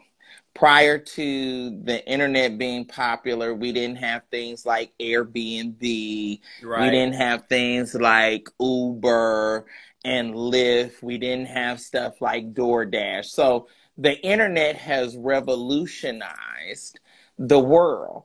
And it has also revolutionized it for people in the adult entertainment industry. So now you don't have to wait. And, pornography is what? A $10 trillion, billion in a year industry. So now you have amateur porn stars that can take their camera and set their camera up, get their ring light and set their camera up, and they can go for broke at home, and then they can do a Just for Fans or OnlyFans or whatever it's called. They could do one of those pages, and they don't have to wait to be picked up by a production house that produces porn. And, you know, some of the people that I know that are in the adult entertainment, you know, industry, because, you know, every summer I do a feature with, you know, some adult entertainers and sexy singles. And so now they are able to, they don't have to wait to be picked up. You know, just like you don't have to wait to be, you know, an independent music artist. So Fat Cat is a amateur porn guy. Now, he's a gay amateur porn. A homosexual. He's a gay amateur porn. Amateur porn guy that slept with and had sex with Dwayne what was Dwayne's last name? Dawkins? Yeah, Dwayne Dawkins. So I said it right. So he had sex with Dwayne Dawkins. Dwayne, you know, just recently went to Pilgrim's Conference. Yeah. And responded and came out and said, well, he didn't really have to come out because the tape came out for him. But he said that he knew Fat Cat was he knew that he was a content creator. He knew that he was recording. He was aware, but he thought that he was just, he was so stupid, I guess. He want to act like his name is Alice and we live in Wonderland, and said, okay, so now you screwing this boy on camera, and you know he's a content creator, and you think he is just gonna conveniently record y'all, you screwing him like there's no tomorrow. And he was just just recording that for his own personal use. Did you see later his on. rebuttal? He did a rebuttal video that has since been taken down. That he said, "Oh, absolutely I didn't know that." not. So Fat Cat addressed it. He addressed it after he got off Pilgrim stage. In that video, Fat Cat addressed it and said, Dawkins absolutely knew what was jumping off. He was recording for his content. Well, now this is the tea that I heard from that same source that let me know that Fat Cat was with Keon Henderson. Now, I don't know if he and Keon hooked up on that kind of regard or not, but to my understanding, that it was a condition that he had to be able to record for Dwayne to be able to hit. Right. So he said, so it was no kind of way that Dwayne could lie, because Fat Cat, the only way Fat Cat was given the tail was if he could record with the condition that he had to be able to record it. Right. Yeah. So anything outside of that, Dwayne is still lying. He's so that still lying. That's why I can't take no half truth. If you gonna come out and tell the truth, don't come out and then try to create some unrealistic scenario. Well, child, Fat Cat stay over there by that Chevron. And now, is the hotel he was at close to close to Piedmont Park in that area over there? No, it's not Piedmont Park. This is Buckhead. The Intercontinental is about a block, maybe a half a mile south of Lenox Mall. Gotcha. So it's definitely Buckhead. The Intercontinental and the Grand Hyatt, those are two of our premier hotels. And preachers and, folks of that level of caliber. Okay, so you're going to stay, if you come to Atlanta and you're any kind of person of note, if you don't do a boutique hotel, Right. or if you don't do an Airbnb, you're going to stay at the Grand Hyatt, Right. the Intercontinental, the Four Seasons, the Ritz downtown, Right. and if you kind of low budget, or you may stay at the Hyatt on Peachtree and Baker.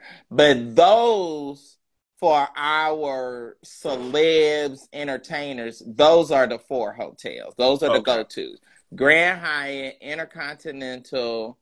Because see, the W has kind of dropped. I don't like the W. I don't like staying at the W. They're not going to the W like they used to. The They're LA not. W They're not. No. San Francisco W. But see, the thing about it is now, like people don't even know how to creep. Like now, if you gonna creep and jump off, you really just need to go on and get you an Airbnb. Right. Because if you go into these hotels, you got a lobby, you got cameras, people are seeing you. And he's married to Shawnee now. So he got another level of some notoriety. First of all, people that didn't even know your name. Right. That wasn't even aware of you. See, we only knew him, church folks. Right. So now he's and I don't know what they did. So they were just outside. I don't know if they did anything or not, but they had a conversation. And the gas station attendant knew Fat Cat. And all of a sudden he starts getting Zales. And I'm going to tell you around the time that this happened, because Keon did some kind of church conference in Denver. And this person was given a complimentary trip. Fat Cat was? No. Oh. The person that is, that they would like to remain quiet. Oh. Now, I'm not even sure at this juncture if Fat Cat knew who Keon actually was. But what I'm kind of getting is that Fat Cat may seek out prominent down low men. Definitely. Now that's the other part to this tea. And I'm not so okay, this is the kind of thing that I'm getting. This was the vibe that I'm getting. Now, I haven't talked back to the source yet to really get details on this, but it almost seems like the guy that works at the gas station is the connect. So it's almost like he'll say, "Hey, so and so is just pulled up. Come over here." Right. Like he's setting it up. Yeah, so he can roll in, you know what I'm saying, and roll up on, So it's like, so now you getting paid both ways. You getting paid to help hook up. And it makes total and perfect sense because Dwayne has moved to Atlanta. Yeah. Child. So I don't know. I'm just trying to figure Well, then we out. have to go back and say, well, are those Well, I videos with mean, him? Shawnee has to be aware of the rumors, right? Well, yeah. I mean, there was a whole alleged video with him and Daryl Walls. I mean, you know, allegedly that So was what this was is going on. now, so right. So, oh, you know what? I forgot about the Daryl Wall situation. Yeah. So now this is now, so this whole idea of Keon being a homosexual just keeps resurfacing because you had this debacle with, and see that I got another source that said Ernest may have documentation. Well, that's probably why Ernest got paid off. Got that set. Yeah. But you know what? Like I say, all the women. You ain't got no wine tonight, baby. You need some wine tonight. Where your bottle at? Evie, I shot. Give me a minute. The Bible say the deep draw into the deep. Give me a minute. We need some wine tonight. Wait a minute, let me go. Wait a minute, I need to go get me some Marnellis. Wait a minute. We gotta get some wine. We gotta get some wine tonight.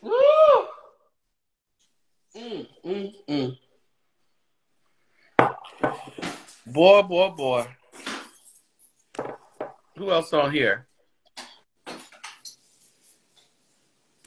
That they knew it was giving trade vibes, huh? Saints? Yeah, see, this is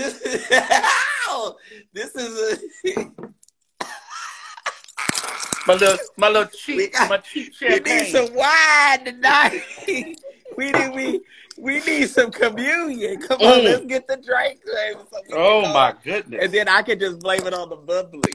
I can say, "Oh, I didn't know I said that." And see, y'all know I'm grieving over Lou anyway. Right. So you can charge this. Do you know that video has gone everywhere? You know it has. That's what they say. I said you went viral. You told me. You went viral. So child, we drinking tonight. We gotta go. I didn't try. So I got mean, a little peach. I Simply forgot. peach. Oh my. Mm-hmm. You know I love Simply. Yeah. Anything that they make is good. Cheers. Cheers. I'm trying to get mine open, but you just bear with me. But you know, I forgot about Daryl. Yeah. And see, Daryl is from down. And then Daryl is really, is he still singing gospel? Because every time I see something on Twitter, he's always working out and working his body. Listen, Daryl got the pass that they did not give to B. Slade, Tone. He got a pass. Right. He got a pass. But is he still singing?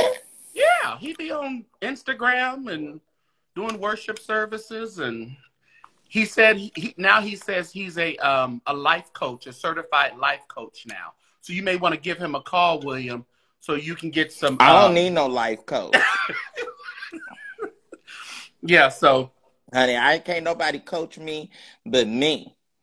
I don't need nobody trying to tell, and I don't need no counselor. See, Jesus is my mind regulator. I'm like Vera Hill. She said, honey, I don't wear no gloves. He said, I'm a clean woman. I'm sanctified. She said, you lazy women. Said, you got to work.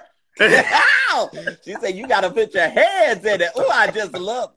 I love her. She said, honey, you old sorry women. Honey, sorry women. She was wearing it out. She was wearing them women out. She said, honey, you got to put your hands in it. You know, I thank God. So Jay Rochelle. She said she for soft. My only thing with that, when people start talking about whose husband is gay, whose husband is bi, I try to give them the benefit of the doubt to maybe they had a conversation and they know that they are more fluid than anything. They like men. They like Oh, women. but see, the thing about it is, this is the part that we forget, because women can kind of hide Right. their sexuality a little Right. bit. So what we forget is that we may be knowing about the guy They don't and know about the totally girl. oblivious to the fact that the woman is a dyke. Yeah, and or the woman is bisexual, and she plays everything as well. Yeah. Right. And so you forget that, because there was a couple where they're divorced now, but there was a couple, and so I just said, when they was asking me when she was getting when she was, the girl, the bishop's daughter, was gonna marry this guy, and so the bishop and his and mother so and so go say, ask me, was the man she was getting married to, was he gay? And so I said, why y'all asking me? Yeah, they always want some confirmation. I said, first of all, you know the answer to the question, the before mere you fact even that ask you it. asking that. Yeah, yeah. Whew, I need some more Martinelli. I said, what you asking me for? Yeah. But anyway, so that's heavy. I'm just trying. That's heavy. It's heavy. So I'm trying to figure out, is Fat Cat just sitting back and waiting to possibly cash in? Right. Yeah. Because see, the thing about it is, if he got any kind of footage, he getting ready to hit the bank for real. Yeah, he is. Who's allegedly sending the Zales? Fat Cat or Keon? No, the Zales is coming from Keon. Gotcha. To the gas station attendant. Gotcha. But it's like the gas. But anyway, so this particular gas station is like one of the little spots. It's a hookup, Right. You go and you can get your, whatever ails you. Whatever you see, like T.I. said, Atlanta is whatever you like. See, we got it here in Atlanta for you. Whatever you like. If you like girls or if you like boys and toys, baby. Right. So I was just floored. I don't know what made me go on and say that tonight. I don't know what came over. I think it's because I'm still grieving. Yeah. When are you going to Memphis? Tuesday. Okay. Tuesday. Yeah. So can you believe it? Ooh, if there is a video. And usually is. And see, Keon it's just gonna be, and see, this just keeps coming up. Right. Donnell is laughing. See, he's messy. See, Donnell is messy. I love the Mason Saints, though. I just because see, I know there's some good tea tonight. I know y'all can't. Hey, this is the last Sunday of November, baby. We might as well go to empty out. So he was seen with Fat Cat. I'm trying to figure out, did Fat Cat know who Keon was?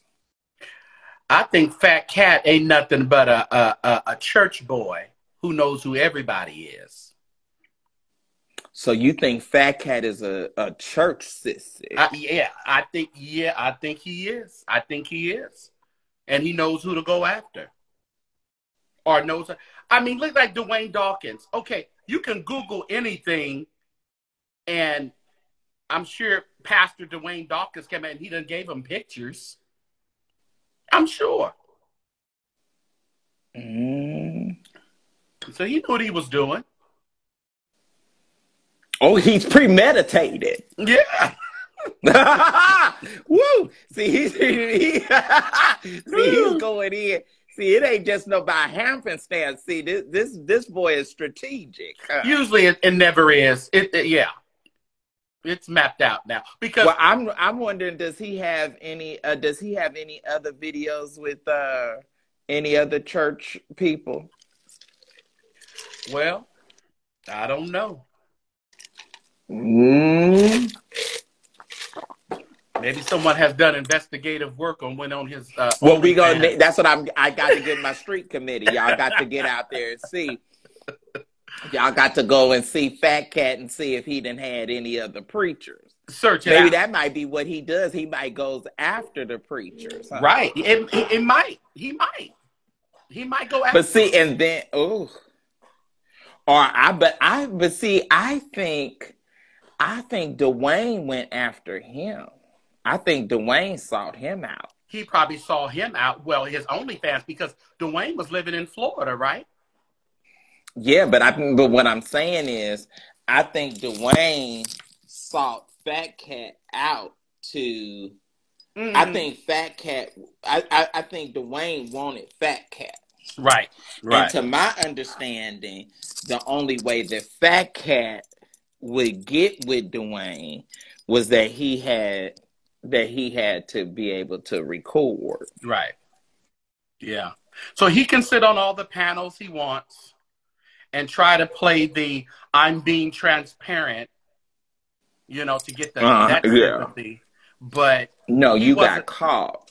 But see, I think he kind of wanted to come out, don't you?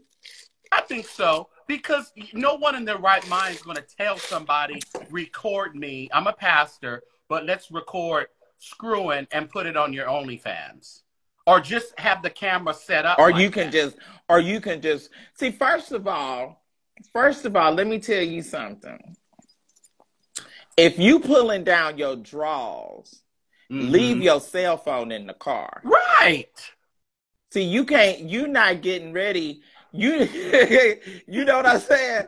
No. See, you're not coming in and I'm naked with your phone in your hand. No. See, the moment that we see that phone, that all bucks is off right then. They say there's a right way to sin, right? Come on here. The Bible says there's a way to see what's right unto a man. Come on here. No. See, when you show up and you have your phone in your hand, that's it. Mm-mm. You know what you gotta do. No, baby, you got to leave your phone in the car. You got to know the code to the building, and you got to know what door you got to come in. Right. You need to get all the information that you need up front. Because, see, you're not coming in here with your phone. And I'm indisposed with your phone in your no. See, the moment baby, the moment I see that phone, oh no. But you can go into somebody's house. They can have cameras set up. Ring cameras are picking up people coming through now. Right. See, that's why you have to host. You can't travel.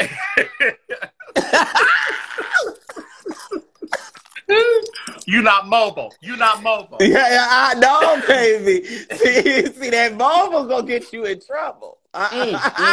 See that mobile, baby. You better host. You better host. I don't know. Well, maybe Shawnee because baby, knows. when you go to their house, you don't know what you walking into. No, you don't. No, baby. Oh, wait a minute. Let's see who this is. You know who that is. Oh, is that? Let me see. If you got to have some wine tonight, honey. You got to be drinking tonight. We drinking. What did Beyonce say? I've been drinking. Okay, can you do the cup? Yeah, I don't do that challenge. I can't dance. Mother, what happened to her? She said it declined. We tried to add. So I'm just, ooh, I'm just wondering. Mm. But I'm just trying. So I'm trying to figure out what do you think that conversation is like? Do you think these women are really having these conversations with these guys? You know, I don't know. I want to give them the benefit of the doubt and saying that they are, because I mean, you can find out anything pretty much on anybody. And this thing, especially at a celebrity, I mean, this swirling video, all this other stuff that supposedly he's been with guys. So maybe they've had that conversation. Mm. You know, And you think she's just okay? she has to be. But how do you go from a shack?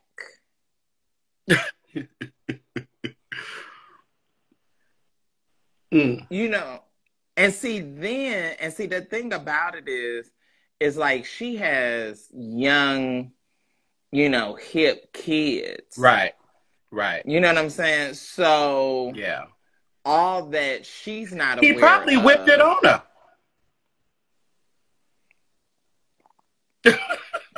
But you know? but see, the thing about it is that doesn't make sense to me either, Chris, because the reason why I say that, she has a full harem.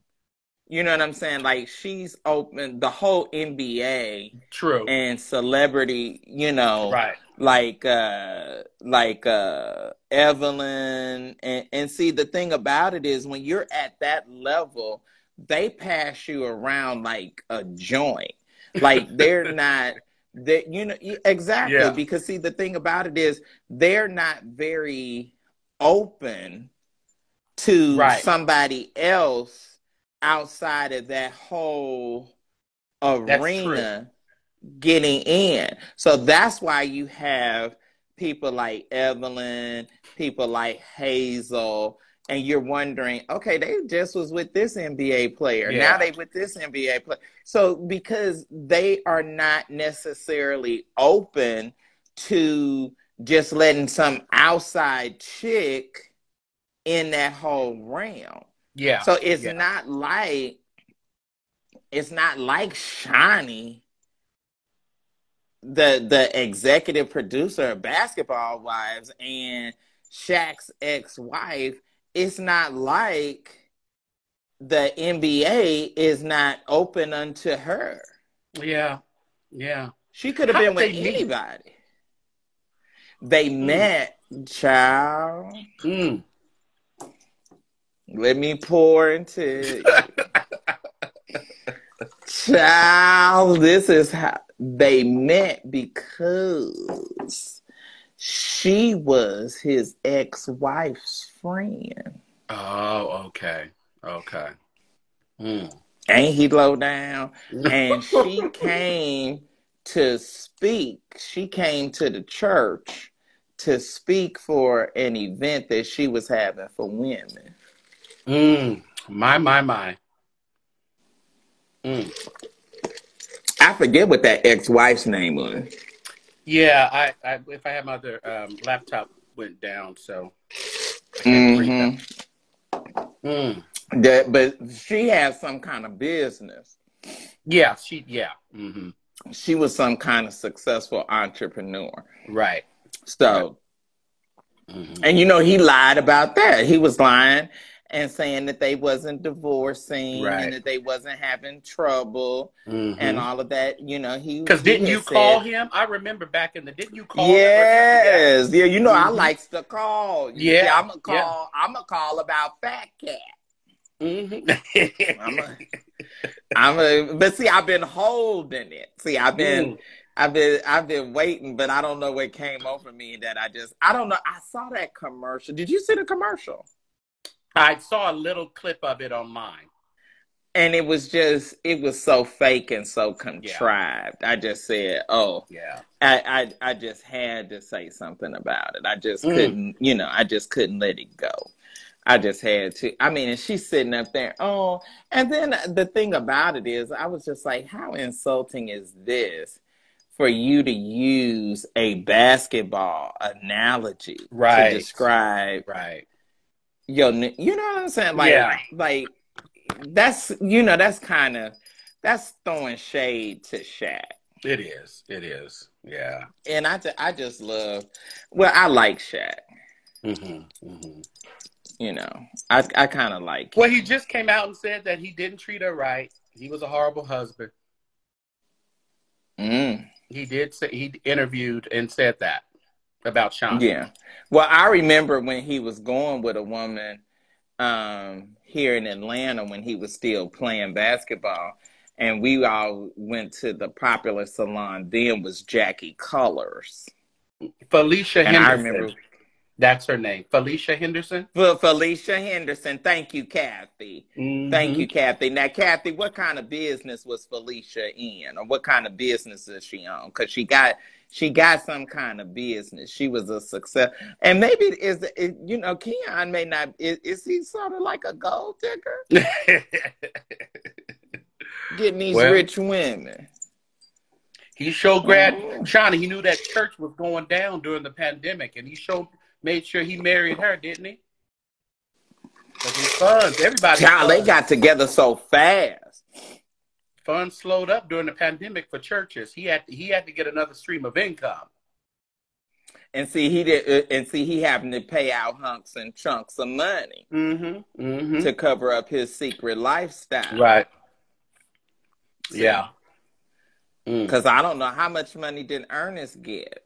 I don't know. You'll have to find that. Now, you know, they saying Ernest is married to a man. Had you heard that? Well, I thought he was marrying a woman. I don't know. They told me he married his manager, child. Oh, he might have. And see, I think that's the same man that tried to get my blog shut down. Oh, really? I think that's the same, Because, see, they was all working in cahoots. I knew it because I remember he came to, when they came to Oakland to Love Center. I know, I seen the guy. I seen his manager. Well, they say they married.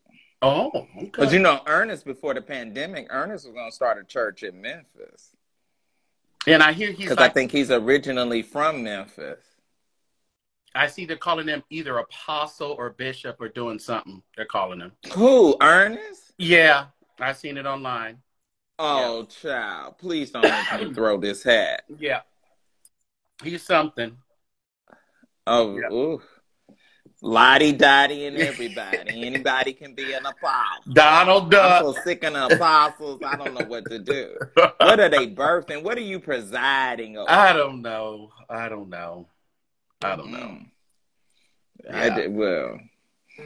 Yeah. So who else had a horrible Thanksgiving clip? Was there any other? Did Susie and Alfred, did they do another one of their clips? Because they are so horrible together. I just can't even take it. I can't even take it. And she's and I'm not, and she, she just talks like like every sentence she's getting ready to tune up and preaches. She wears me out. I like to watch Kiara cook, her and Karen. Oh, they cook? Uh-huh. They have a YouTube channel. Yeah. Well, it's Kiara's, and Karen comes and cooks with her sometime. Now, I remember it was something that they sent me one time where the sisters was all in the house or whatever, and they was all, arguing and bickering about, this how you cook this or this how you do. Yeah. Or that. They say Jackie put too much salt in the roast. She's trying to kill everybody off. She's trying to kill everybody off. Listen, I like a lot of season too. Yeah. Mm-hmm. But so no, I was just trying to figure out.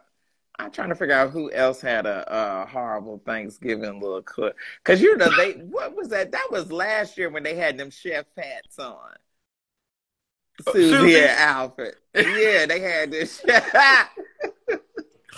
These folks. I said, ooh, it was just too much. I could not even take it. And But what is with all? I did see that Noel Jones clip. Wasn't it horrible? He can't even pretend to like her.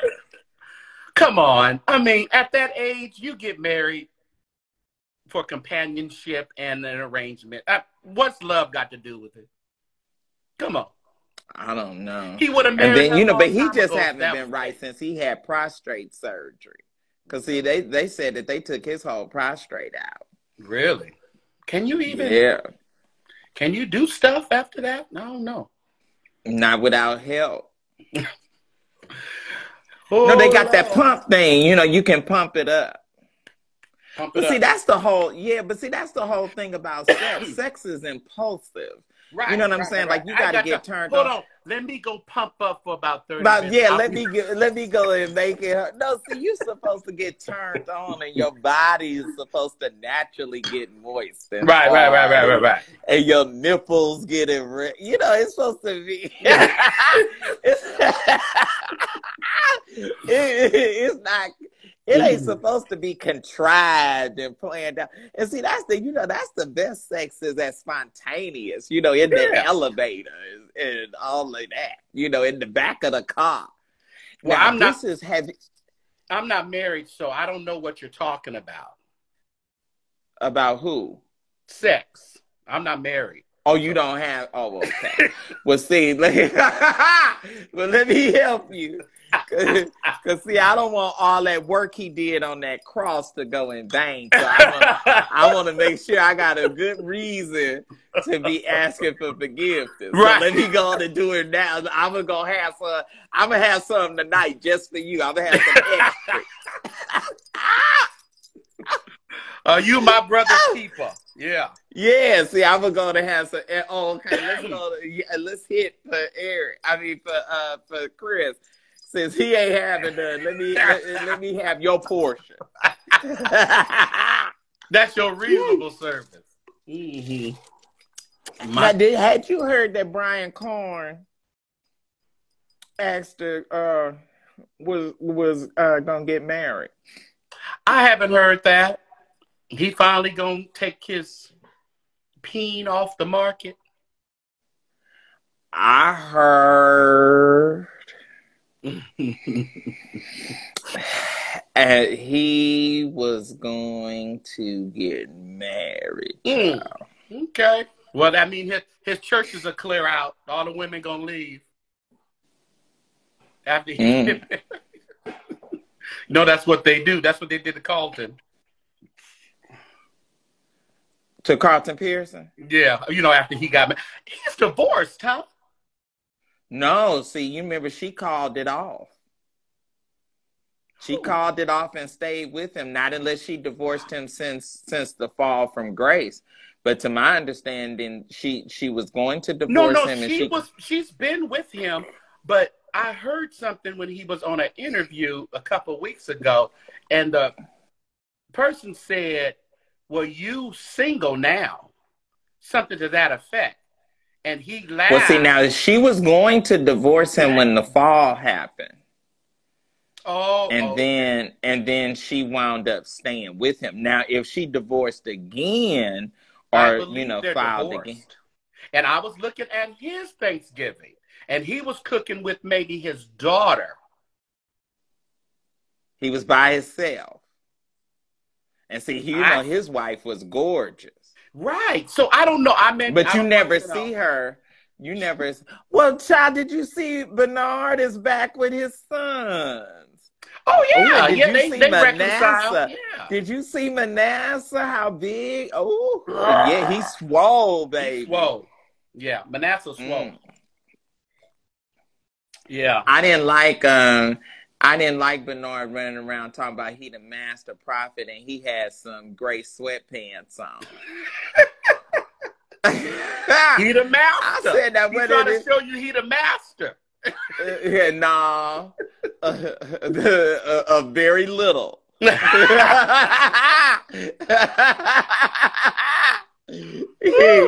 you wear gray sweats when you have something swinging.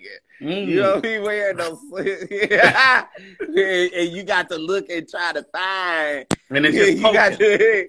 It's poking. And it's here. No. No. I'll say so. I'm trying to think of who else had a. Oh, let me ask you this. So what is with all of these preachers doing these reels walking? They walking in the church and they walking. What is with that? Everybody's doing these reels walking. And, I just don't understand. I see that one bishop who be always skating and carrying on, Bishop Olds, Bishop something. You see him skating and stuff and yeah, but I don't know about the walking reels. I don't know. You know how they be walking in, like Travis walking in, like into their church with their family. Yeah, like Travis Jennings and I can't stand it. Like they walk in the red carpet or whatever. Yeah, it's just like and then everybody's doing these walking they was doing these walking clips at Convocation. Like I wasn't even thinking about taking no pictures and I have people that do my boomerangs, but I don't know. That just wears me out. I'm trying to think of who else. It was somebody else that I saw a ridiculous Thanksgiving greeting. It was so horrible unto me. I can't think of who it was. Yeah, Bishop Sheridan and Sister Lady Karen, they had a good one. That was a nice one. I thought it was nice. Yeah. I thought it was nice. The only thing that they have got to do is perfect where if Bishop Sheard is going he like overtalks Karen. You know what I mean? Like he'll come here and know, like she getting ready to say something and then he'll stop it. Or it's almost like he gets nervous about what she gonna say. Yeah. So he chops right, and then his voice is so deep it just drowns her right out. Yeah. But they do that all the time, and it's funny. They're funny and cute together to me. Yeah, I can't recall seeing anybody else's. Oh, and what's her name just had her thing, huh? And because Ricky, now see that was the thing. See, Ricky was Dorinda.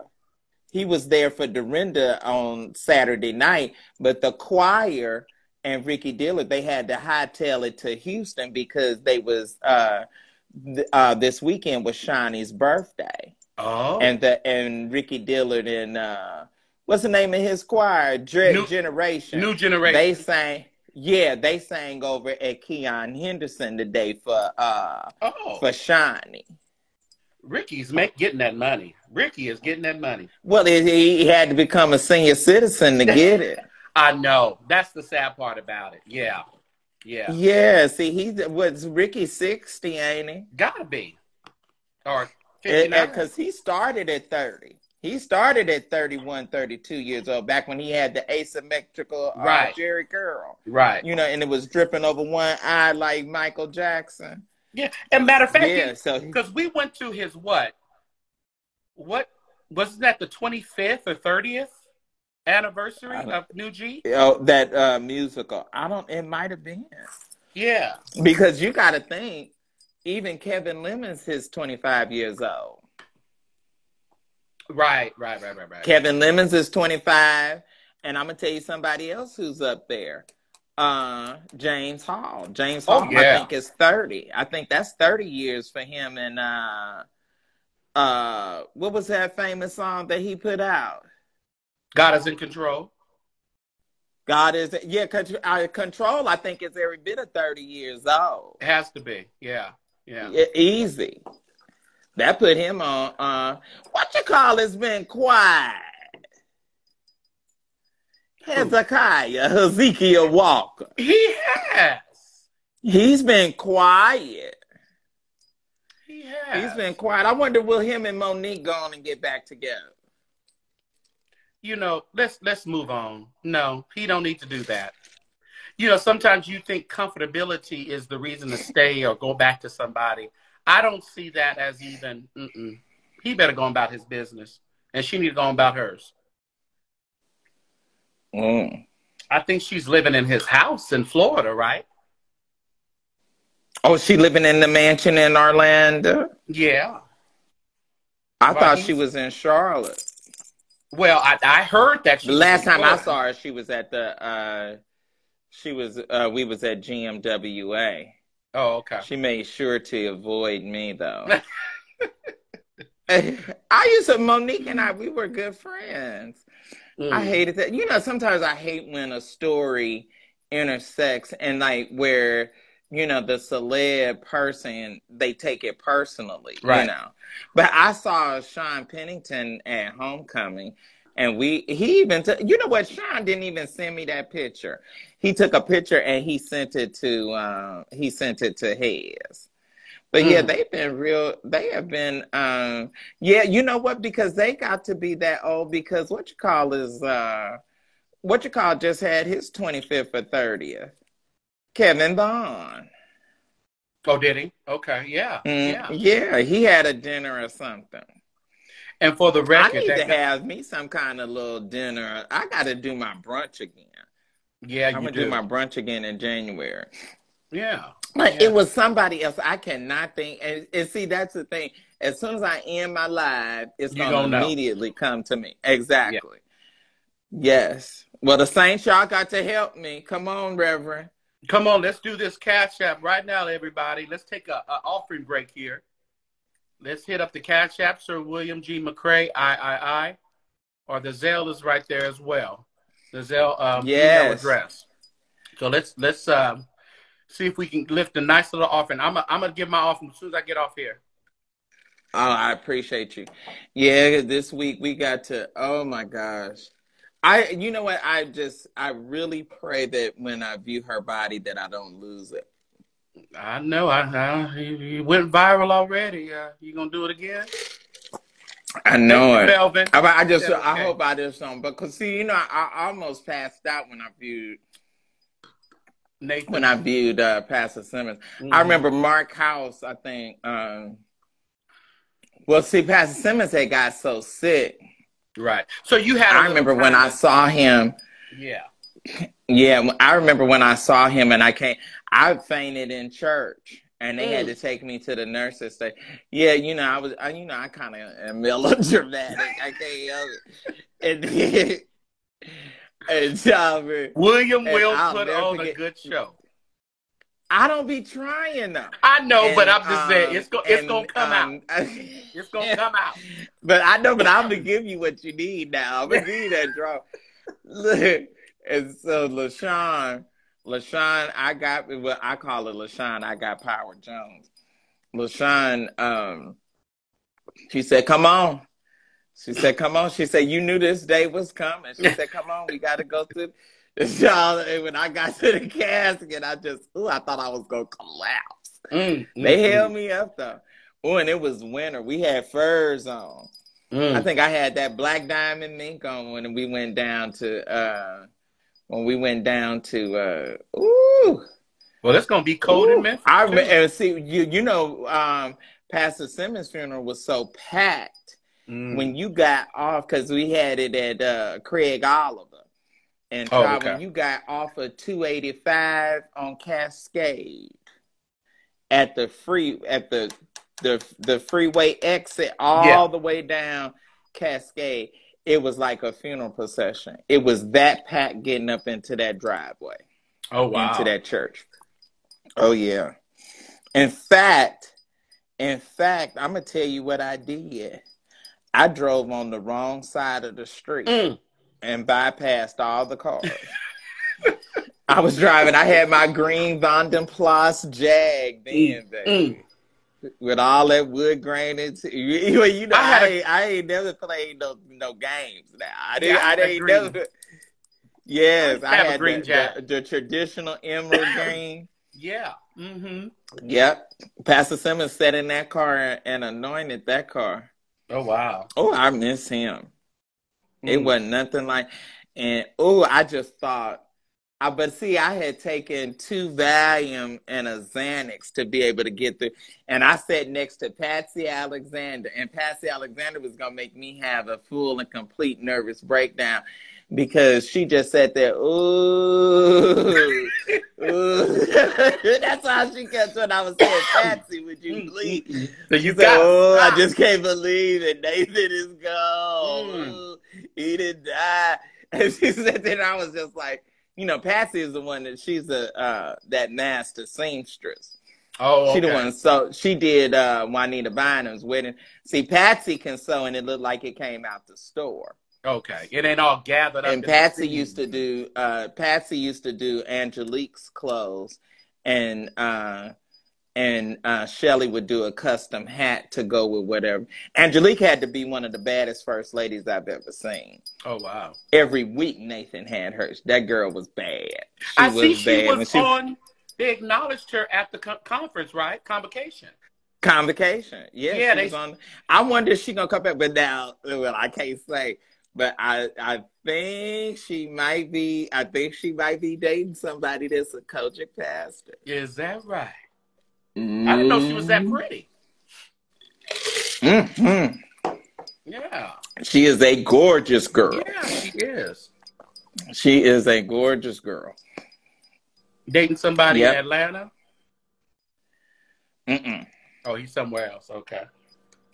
He's not in Atlanta, which I'm glad. Yeah, because hopefully this one won't be questionable. Oh. Yeah. I hear they a cop. Oh, really? Mm-hmm. Okay. Yeah. Interesting. That'll be hot. Yeah. She deserves love, though. She's a pretty lady, and it's been long enough. Because Pastor Simmons been dead, 12 years? Has it been that long? It's been long. Because he preceded Gilbert in death. Oh, yeah, because he died that December. Well, he died. Actually, Pastor Simmons died today. Really? Ooh, now that I think about it, yeah, Pastor Simmons died on a Sunday night. On a Sunday night following Thanksgiving. Oh, wow. Wow. Mm-hmm. And we had his funeral that first Saturday of December. Oh, I'll never forget it. Jesus. I'll never forget that. I remember Elder Ware called me. He said, where are you? I said, I just got home. He said, we all coming to the house. And all of the ministers and elders, we all went over to Elder Ware's house. And we just stayed up all night and prayed and cried. Pastor Simmons was gone. And, because every 10, 15 minutes they were saying he was dead. It was a rumor. Right. Pastor Simmons died. Woo, child, that was a rough 3 years. I remember his last sermon. His last sermon was in September, 2 years before he died. Mm-hmm. He was in so much pain. He struggled to get through that sermon. Wow. Yeah, I remember that. Then he came back once he had started the chemo and tried to preach again, and he wasn't strong enough. Woo. What else did you have on your list to talk about tonight, or did you cover it all? We covered everything. I wanted to talk about Terrell. I talked about that. I wanted to talk about Kanye. Portia got married. Portia got married at the Four Seasons. So, and it was good to see. Maybe Nene will get married. It was good to see. And Nene's son got out of, I was getting ready to say got out of jail, but he got out of rehab. He got out of the hospital. I think he had been Nene hospitalized was there at her 2 wedding. months. Go ahead. Yeah. He was hospitalized 2 months. Yeah. I think he just got out this week, right? Uh-huh.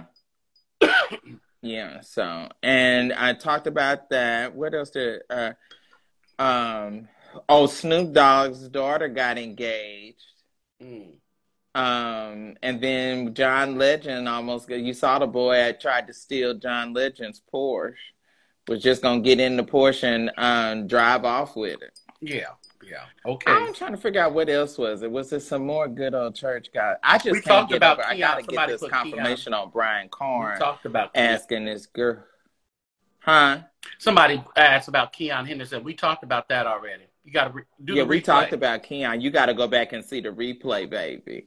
Yeah, you was a little bit. You missed that. Oh, you missed that good tea. You're gonna have to go back. We had to drink on that. We had to get some libation under the ocean. My. Hey, we had to. Yeah. Well, you make sure you have you a bottle when you watch it. Yes. Well, You're going to get you some confusion. He said, "This is my body. This is my blood. This is the cup. Take up the cup. You got to take up the cup, baby. It's been offered." My. Well, I'm trying to think of what else is going on. Yeah, so I don't know. I wonder.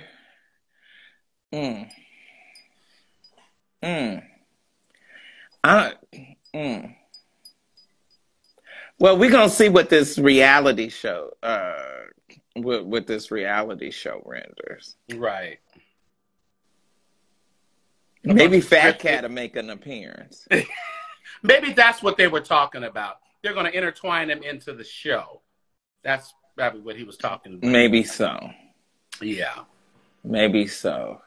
Yeah. But if he has some footage. Ooh. But you know what? Why would you even risk that, though? He can just be recording. Because that's the horniness of it. When you get horny like that, you don't make good judgments. That's true. Cause guilty. It's just like a dope fiend. Yeah. That's when your body turn on, you're not rationally thinking. Right. You're thinking about that particular situation, that act right then. That's all that's on your mind. But my thing was, so and we see it with Bobby Valentino. We see it. Mm-hmm. I mean, you see it with celebrities all the time. They get caught up, and make a poor judgment, have a lapse, and that's it. Yeah, so that's true. Yeah, and then like you said, if you travel and you go into their house, you don't know what kind of thing you walking into. You sure don't. Because you don't know what these cameras look like, and you don't know where they are. They got cameras in teddy bears. They got cameras in plant fixtures, in fire smoke detectors. There's cameras in the house, so you don't know where the camera is. You don't, and you can't identify it. Yeah. And then just like now, they got that new app where, like on the phone, where it scrambles the call if a person tries to put you on three-way. Oh, okay. Yeah. Mm-hmm. Yeah, I had to download that because people record me all the time, and it ain't no telling what I'm subject to say. Yeah. yeah. So. Anyway, Saints, I need y'all to help me. I got to go back to Memphis. We've been on, Chris, I appreciate you. Yeah. I really do. I'm going to let you go. We've been on 2.5 hours. Do your salutations, all right? Yes, I appreciate it. All right, everybody. All right. All right, y'all. I want to tell y'all thank you for watching Sunday Night Live with none other than yours truly, Sir William G. McCray III. My Cash App and my Zelle is down below. I would love for you to show your love and your support of me. You can send it to my Cash App right there below. Let me send it for you all again. Oh, wait a minute. Let's see if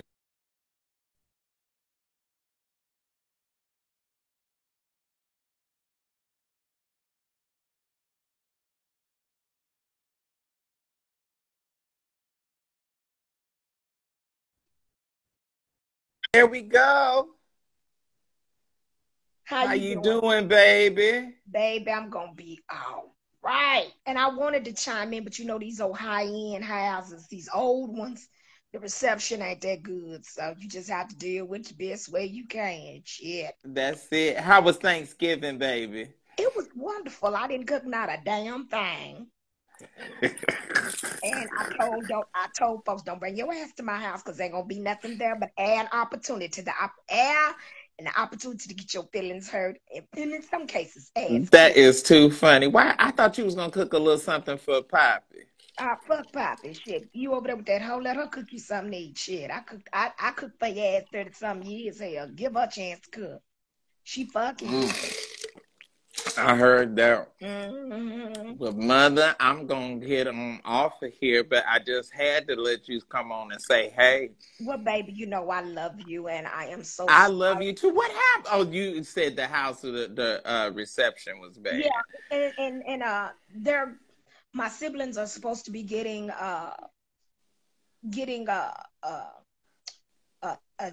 another type of internet service here. So I see. So as a result, you just have to be patient because it's not on your hand, it's on theirs. So, yeah, so let them take their time and let them do it. It ain't no hurry. But I want to tell you, we'll be here. That Shawnee is supposed to be doing a reality show with the new husband. So in other words, in church funds then depleted because ain't no way in hell. That's not gonna do well. I just, I'm gonna tell you something. I do not know how a pastor that's the same thing with like preachers of LA and stuff. I just don't know how you can effectively do it and effectively pastor. I don't because see that reality TV just incites drama. Yes, and I don't see that faring very well. I saw that commercial and I'm like, geez, what? Honey, get off the gas. Are you that tied up for money? Seriously. But she got plenty of it. But did you see how she was just singing his praises and talking all this stuff and so well about him, and he was just sitting there looking at her? I don't think that's, they say sometimes the marriages, remember, Big Mama used to call them white marriages. Folks sleep with their shoes on the opposite sides of the bed. I don't think that marriage is what they think it is. They're cracking it up to be. I think it started out to be something really important, and he thought that he could make some money and he could really be into her. But she's more into the camera than he is. He seemed like type person just want to be on the camera on Sunday nights and Sunday night. I don't know. I can't call it. But I just thought the whole way that they got together was fast. It was interesting. And just like I was telling Chris, I just didn't get it because she was an NBA wife, and I'm sure she had access to any other NBA player. Well, we have to look at it like this right here. Shaq is a big man. And they say he got a nice size piece of meat on him. I don't think nobody want to go behind Shaq. Now, I don't know. I don't know, but look at him. But now they did say that little girl that he was going with before he started messing with this other little girl, say he wasn't all that. But he must be something because Shawnee got what, 3-4 kids with him? 5. Shit, don't nobody want all them damn children running around the house eating up everything. Shit. Well, baby, they got plenty of money and plenty of house for them to run around. But I don't know. It just looked like she was more into him than he was into her. So I'm going to be watching it to see. But baby, I'm going to get off here. We've been rolling since 10. Okay. But I just could not come on without letting you come on and say, hey, I just had to have my mother herself. I also had an opportunity to see that little black dot that has, maybe he got a crush on you. Earl. Oh Lord, you talking about old Blackie Earl Carter? Oh, that's an ugly man. He looked like he stank. and all that shit that going. He is ugly as homemade Oh, sin, Lord. And baby. he did a whole. I said, let me see what this man is talking about. He literally stalked you at that convention. He stalked you. I Did he heard it. record me again? I didn't see him recording you, but he talked about you and your hats and how you were walking and those long nails. Anybody that articulate about you, he got a thing for you, honey. He got a thing for you. Oh my God. Yeah, Well, I don't want nothing, no parts I of would, him at honey, all. honey, I wouldn't. I think Earl just really had a nervous breakdown. No, I think Earl is his all of his. I said, well, let me see what this man is talking about because I wanted. I'm like, maybe I need to click in and cuss him out. But you'll be wasting your time cussing him out because he is obsessed with you. He is For obsessed with you. real? Yes, sir, baby. I mean, I sat there and I listened because I was in the bathtub and I'm like, what the hell? He knew what he talking about, the more long nails, the more big old hats, the way he walked, and it's in the Bible, it's that and the other, so forth and so on. Okay, well, bastard, you in the Bible too for some bullshit you ain't got no business doing. I'm quite sure we can pick your little funk ass apart, but honey, he does look like he smells awfully bad, and he's just a hideous looking man, and them old thick ass glasses. He might need to go have eye surgery. Something wrong with him. Really, he is. But Well, I think he had a nervous breakdown. But did he talk about him getting ejected off of the platform when no, he's not security gonna ever came? talk. He's not gonna ever. Huh? He's not gonna ever talk about that. He's too busy. He's consumed in you. He is consumed in you, and it's to the point in my eyesight. You need to watch him. You really need to watch him because any man that will take out his time and dedicate a whole segment to you and what you had on and how you were walking around at the convention center, that right there, baby. You ain't got a gun. You Well, better. baby, let me tell you something. If he or anybody ever decide that they gonna roll up, I got something that's gonna lay him He's a down. nasty thing. He is just nasty. I'm like, and who would lay on their back and allow you? Because you He already, had a real sweet wife. yeah, but he's ugly before he take his clothes He's off. ugly as homemade sin, Oh, baby, and he's black as and, motor oil. and I can imagine, because if you ugly now and you got your clothes on, and then when you take off your clothes, you're gonna be making some ugly faces. That's just a horror movie, and I wouldn't be able to stand it. I wouldn't give a damn how much money you are. I have to have cute, baby. I'm sorry. I have to have me a tall, good-looking, meticulous man. I always have and I always will. There you go, and how you do. Boop, boop, doop, boop, boop. Whoop, there. I didn't know it. Some people had told me about it. They said, and then they said he made a song about me or something and sang a song. Yeah, he's obsessed with you. He's obsessed with you until it's dangerous. It's literally dangerous in my eyesight because you think about them Lifetime movies and stuff, and I'm like, I need to let him know. Or like Dahmer or somebody. He's obsessed with you. He's obsessed with you. He doesn't talk about Andrew Cardwell like he talked about you. He talked about Bishop Blake, talking about his wife came home and caught him in the bed with a man. I mean, who? Are you serious? It's terrible. The stuff that he says is just horrible. It's horrible. He talked about Uncle Gilbert, and I'm like, you talk about every damn body. Why don't you talk about you? I mean, it's something wrong with him, but he is certainly obsessed with you, darling. And I really want you to be careful. I think a lot of your trolls is him, and some of them little folks he's probably enlisted to assist him. But a lot of your problem is him. He's obsessed with you. And if he ever come on and I'm at home through the week, baby, please tag me in because I'm going to read him from one end of 820 to the next. I don't like him at all. I do not like him at all. I felt I was embarrassed for him, not you. I was just, but I was insulted on your behalf because I didn't appreciate that. He is obsessed. He is sick. Wow. And see, he doesn't even register for me.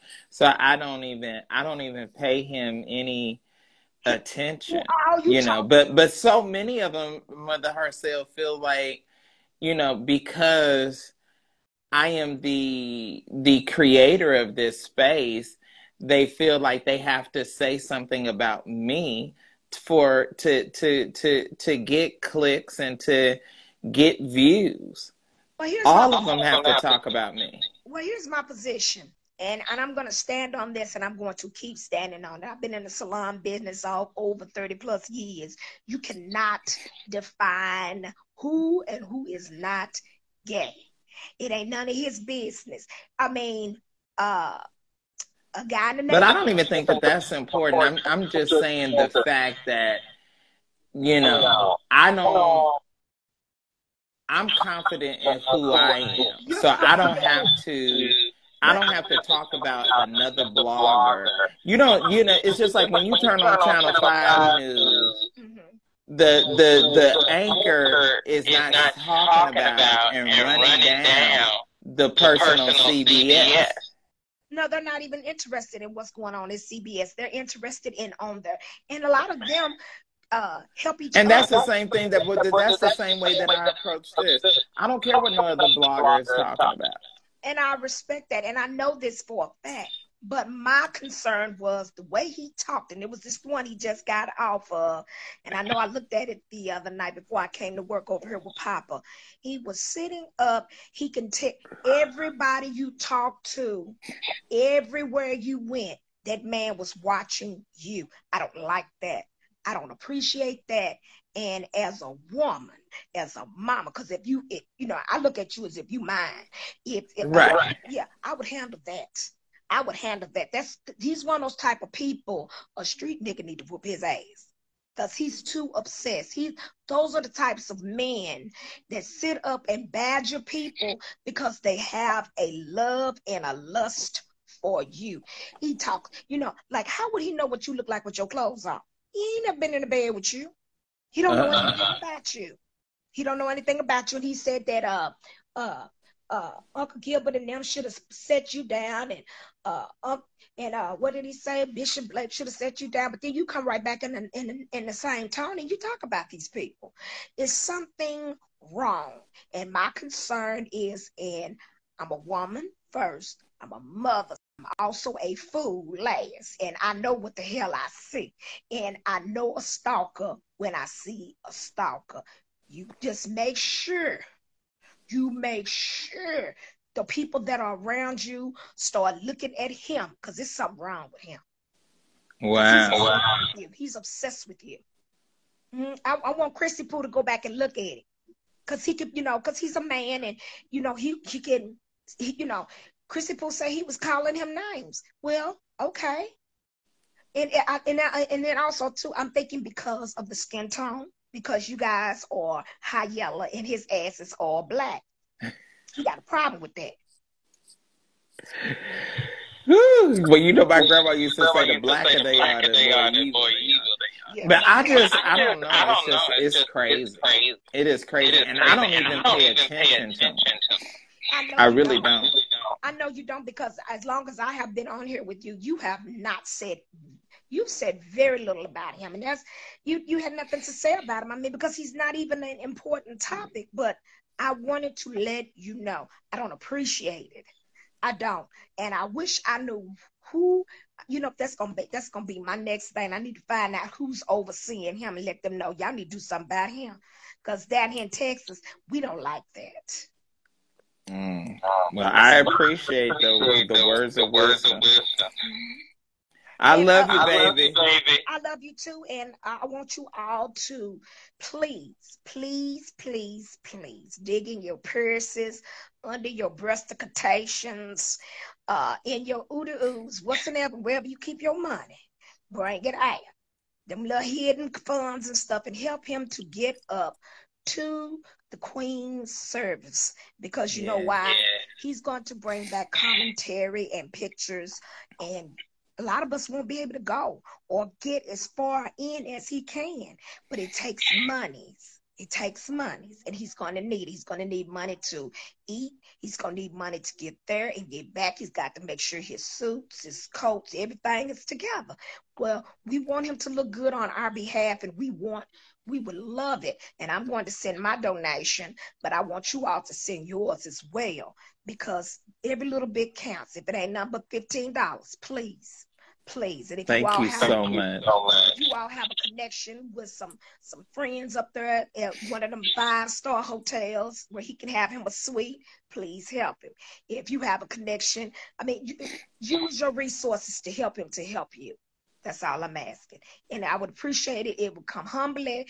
And God bless all of you. And I love you. And I love you, William. I love you too. Thank you so much. I appreciate you. You're welcome. Bye-bye. Bye-bye. I just love my my fans and supporters. Y'all, I appreciate y'all for everybody that tuned in. We've been on here almost 3 hours. You know, oh yes, 2 hours and 53 minutes. Y'all, it is time for me to bid y'all a farewell. Thank you everybody for tuning in to my Sunday Night Live. Make sure that you share it on your page and let everybody know all about me. And excuse me, and your support. I'm gonna tip my hat to you and tell y'all thank y'all for coming on. I appreciate you. I'm going to bed. Good night.